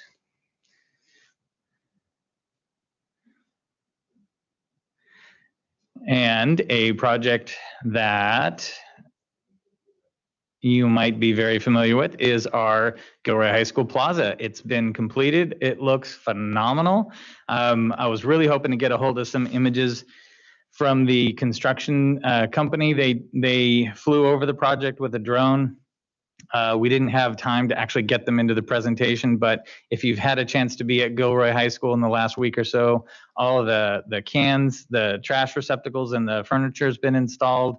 It looks phenomenal, and it looks very well traveled. So I'm very proud of that project, and I'm glad it finally got done, because this is a little project, but it was full of all kinds of fun trivia. Mark and I were there on Tuesday, so I got to see it in person, and I finally believed it. That is so good to know. They messed up on the plaque though. It said Debbie Flores Memorial Plaza, and she pointed out she wasn't dead, so. Yeah, really. We'll update that. Okay, just a few more shots of that. And that takes us through our update. You'll look forward to Dan will be back next month. He's looking forward to being back. I'm sure he's watching from home. Can I, Paul, can I ask one question? I drove by it today. When is the portable on Murray going to be removed? The Vandal Watch? Very soon. In fact, like within days. So Okay. we have a contract tonight to get approved for the air quality hazmat assessment to be done, and then we'll go in and schedule the demolition. I'm under strict orders to notify Alvaro as soon as we have that scheduled. I'll invite anybody who wants to come see. So it'll be a little bit of a mini ceremony, if you will. And I'll be serving coffee, it sounds like. Okay. So Thank yes, you. very soon. I would say probably within the first 5 days of November. Okay, great. Thank you. Let's see. So I'll move on to item 8C, which is the approval of a contract with EnviroScience for the hazmat survey for 275 IOOF. So what we want to do is there's a building that's been condemned since 2017. It's actually located on the Gilroy Prep campus. It's been many things over the years. It's been an IT building. It's been a community day school. It's been a music center. It's been a gym. And there's even rumors that there's a pool under there. I don't believe that, but so that building it's theoretically condemned. And what I'd like to do is actually have the hazmat assessment done. So if we do schedule it to be demolished, that we can do that. We'll be in compliance with Santa Clara County. Let's see, item 2D. Actually, I should mention on item 2C that we will come back and get board permission should we decide to demolish that. That'll be a subsequent board action. Item 8D will be the approval of a contract amendment with Earth Systems for the geotech observation and inspection testing services for Phase 1, Increment 2 of South Valley Middle School. So as I mentioned before, I believe we had a quote in July and a contract signed in September of this year for Earth Systems to do a lot of our special inspections for the South Valley project.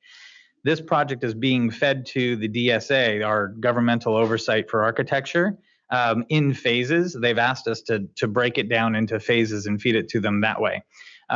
So when that happens, they actually return what we call a DSA 103. It's a form where they're specifically asking for inspections on different aspects of the construction. So we won't always know on a project of this scale how much of a inspection or how many inspections we're going to need. So I do believe I mentioned in that first that we would be bringing this contract back for an amendment. And I would suspect we're going to have at least one more amendment for this particular contract. Once we have the final phases submitted to DSA, they'll give us a final DSA 103 form, which will give us the final inspections. And then we'll bring that to Earth. They'll give us another quote, and I'll bring that in for ratification. So, or for your approval. Let's see, item 8E will be the approval of a cost estimate fee for the Department of Toxic Substance Control for the environmental oversight of South Valley Middle School. So this is the estimated fees that the DTSC estimate on spending with the oversight of our CEQA process. So the environmental assessment and removal of any hazardous materials within the campus between now and next March. We actually, I think, believe we'll be done with that portion of the project by next March. So the DTSC has created a schedule based on the size of the project, and this is their estimated dollar amount. So we want to get a purchase order set up to be able to pay that. That's item E. We'll move on to 8F, which is the approval of a contract with Golden PMI for the furniture installation at Christopher High School. So this is the furniture installation at room 203A. It's the computer science lab for, is it Project Lead the Way? Okay, I got it right. So this is just the furniture installation. The furniture was designed by KI and purchased, and now we just need to get it installed. I think the estimated time of arrival is just before Thanksgiving, so we're hoping to be able to schedule them, slide it right in, and when they get back, it'll be able to go in. If not, we'll have to do it on a subsequent weekend day. It's not a huge project, so it'll be relatively quick and easy to put in. Item 2G, or 8G, is the approval of a contract with EnviroScience for the hazmat survey for the Vandal Watch trailer at South Valley Middle School. So this is the assessment that we were just speaking about earlier.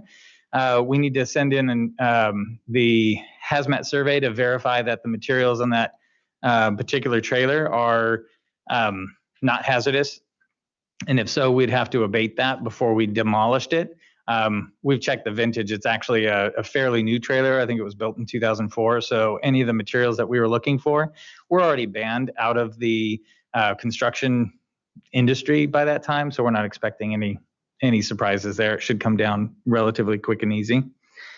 And we have, let's see, item 8H, which is the approval of a contract with EnviroScience for the hazmat survey of the Vandal Watch trailer at Luigi Aprea. So if you're not familiar with Luigi Aprea's Vandal Watch trailer, it was, or it is, behind the kindergarten area in the corner. That one's already vacated and is ready to just be surveyed and demolished. So we're hoping to get those all done at the same time. Moving on to 8I, this is the approval of the mitigated negative declaration for South Valley Middle School. So last month in September, we had a hearing for the mitigated negative dec for the South Valley Middle School project. This is actually the board approval. Once that's complete, we'll go back to our CEQA consultant, and we'll be able to close out that phase of our California Environmental Quality Act compliance section of South Valley. So that's a good milestone for us as a district.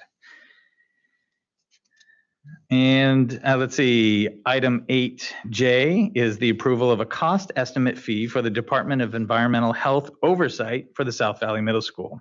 So this specifically refers to the oversight. The Santa Clara County Health Department wants to, or has the right, I guess, to oversee the construction of any, usually it's pools, aquatic centers, and kitchens, any serveries in the county. So what we do is we submit a plan of our kitchen for South Valley to them. They verify that it complies with their requirements for building code and probably food serving. And then they follow up after construction with an inspection with a nice big report card. And that report card gives us whether a pass or fail and things that we would need to comply with. And that's their estimated cost to cover that oversight. And lastly, we have an approval of a contract with Quovo Inc. for the installation of cameras at Christopher High School, not to exceed $10,609.60.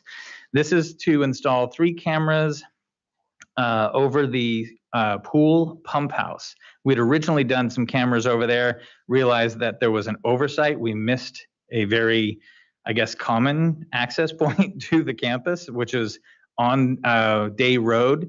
So we wanted to get cameras there. So this particular item covers the installation of 3 cameras over there. Additionally, the site principal would like to install a camera over each one of their, I call them their outside bays, but along Cougar Court, there's 2 fenced-in courtyards that are on the outside of that building wing. One of them is outside the wood shop, and the other one, I'm not sure what it is, but it's a twin to that space. So he wants to get cameras installed over there. Those would be a site covered. And that brings me to the end of my items this evening. Thank you. Are there any board questions or comments? Seeing none, I have a question on 8D, the contract amendment with Earth Systems. Yes. Generally, when we have an amendment, it's really difficult to analyze the amendment unless we have the original contract too. So that would be helpful. And so there's a couple things. As a result of that, I have some questions. The new amount is $295,722. Is that in addition, or is that the total amount of the original contract now? It is in addition to, so that's the new total. The original, I believe, was like 83. Wow. 83,363 right off the top of Anna's head. So it's an increase of a little over 200,000. Should be about 212,000 increase. All right. And then it also references an Exhibit A and B. What are Exhibit A and B? A would be the quote and B would be the contract, if I am familiar with our contract correctly.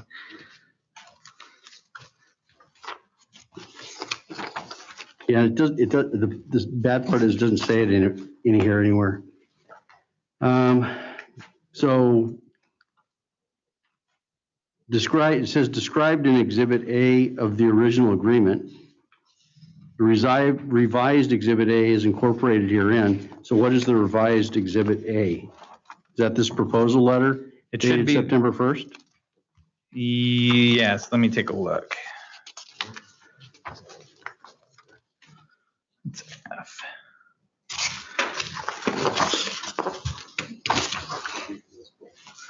Do you have it? Yes, it is the proposal dated September 1st.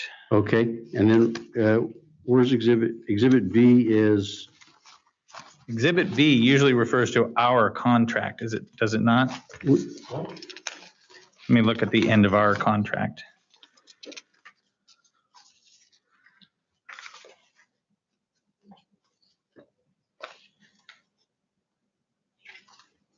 Yeah, that would make sense then.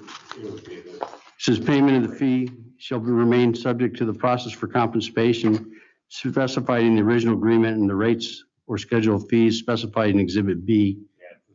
So that make that work. But that just goes back to, we had the original agreement, we can look at these things. Yep. And then why did we put in new language for termination? Why did we put in new language for termination? Termination, 3. If the original agreement was entered into prior to June 1st, 2020, the termination provision, if any, is hereby deleted and replaced in its entirety. And so my question is why? That's a good question. So that's part of the normal template that we utilize. I would have to refer to, I think, is it DWK or Al or Cal who does our general. Was the original agreement before or after June 1st, 2020? After. So then item 3 doesn't apply?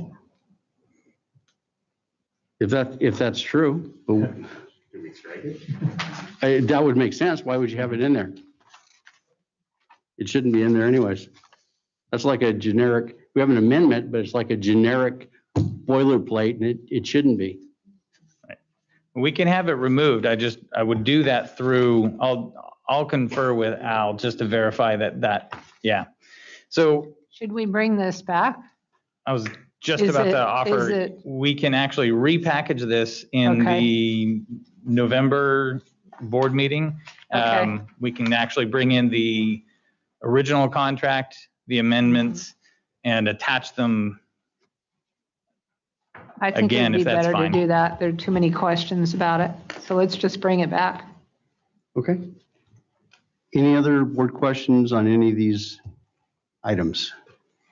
If not, I would entertain a motion to approve items number A, C, and E through K. This Michelle also move. Is there a second? I will second. We have a motion and a second. All those in favor? Aye. Opposed? Thank you. Motion carries. Thank you. Next, we have board member reports. Are there any board member reports? No board member reports. Okay. Any upcoming and new referral agenda items? Seeing none.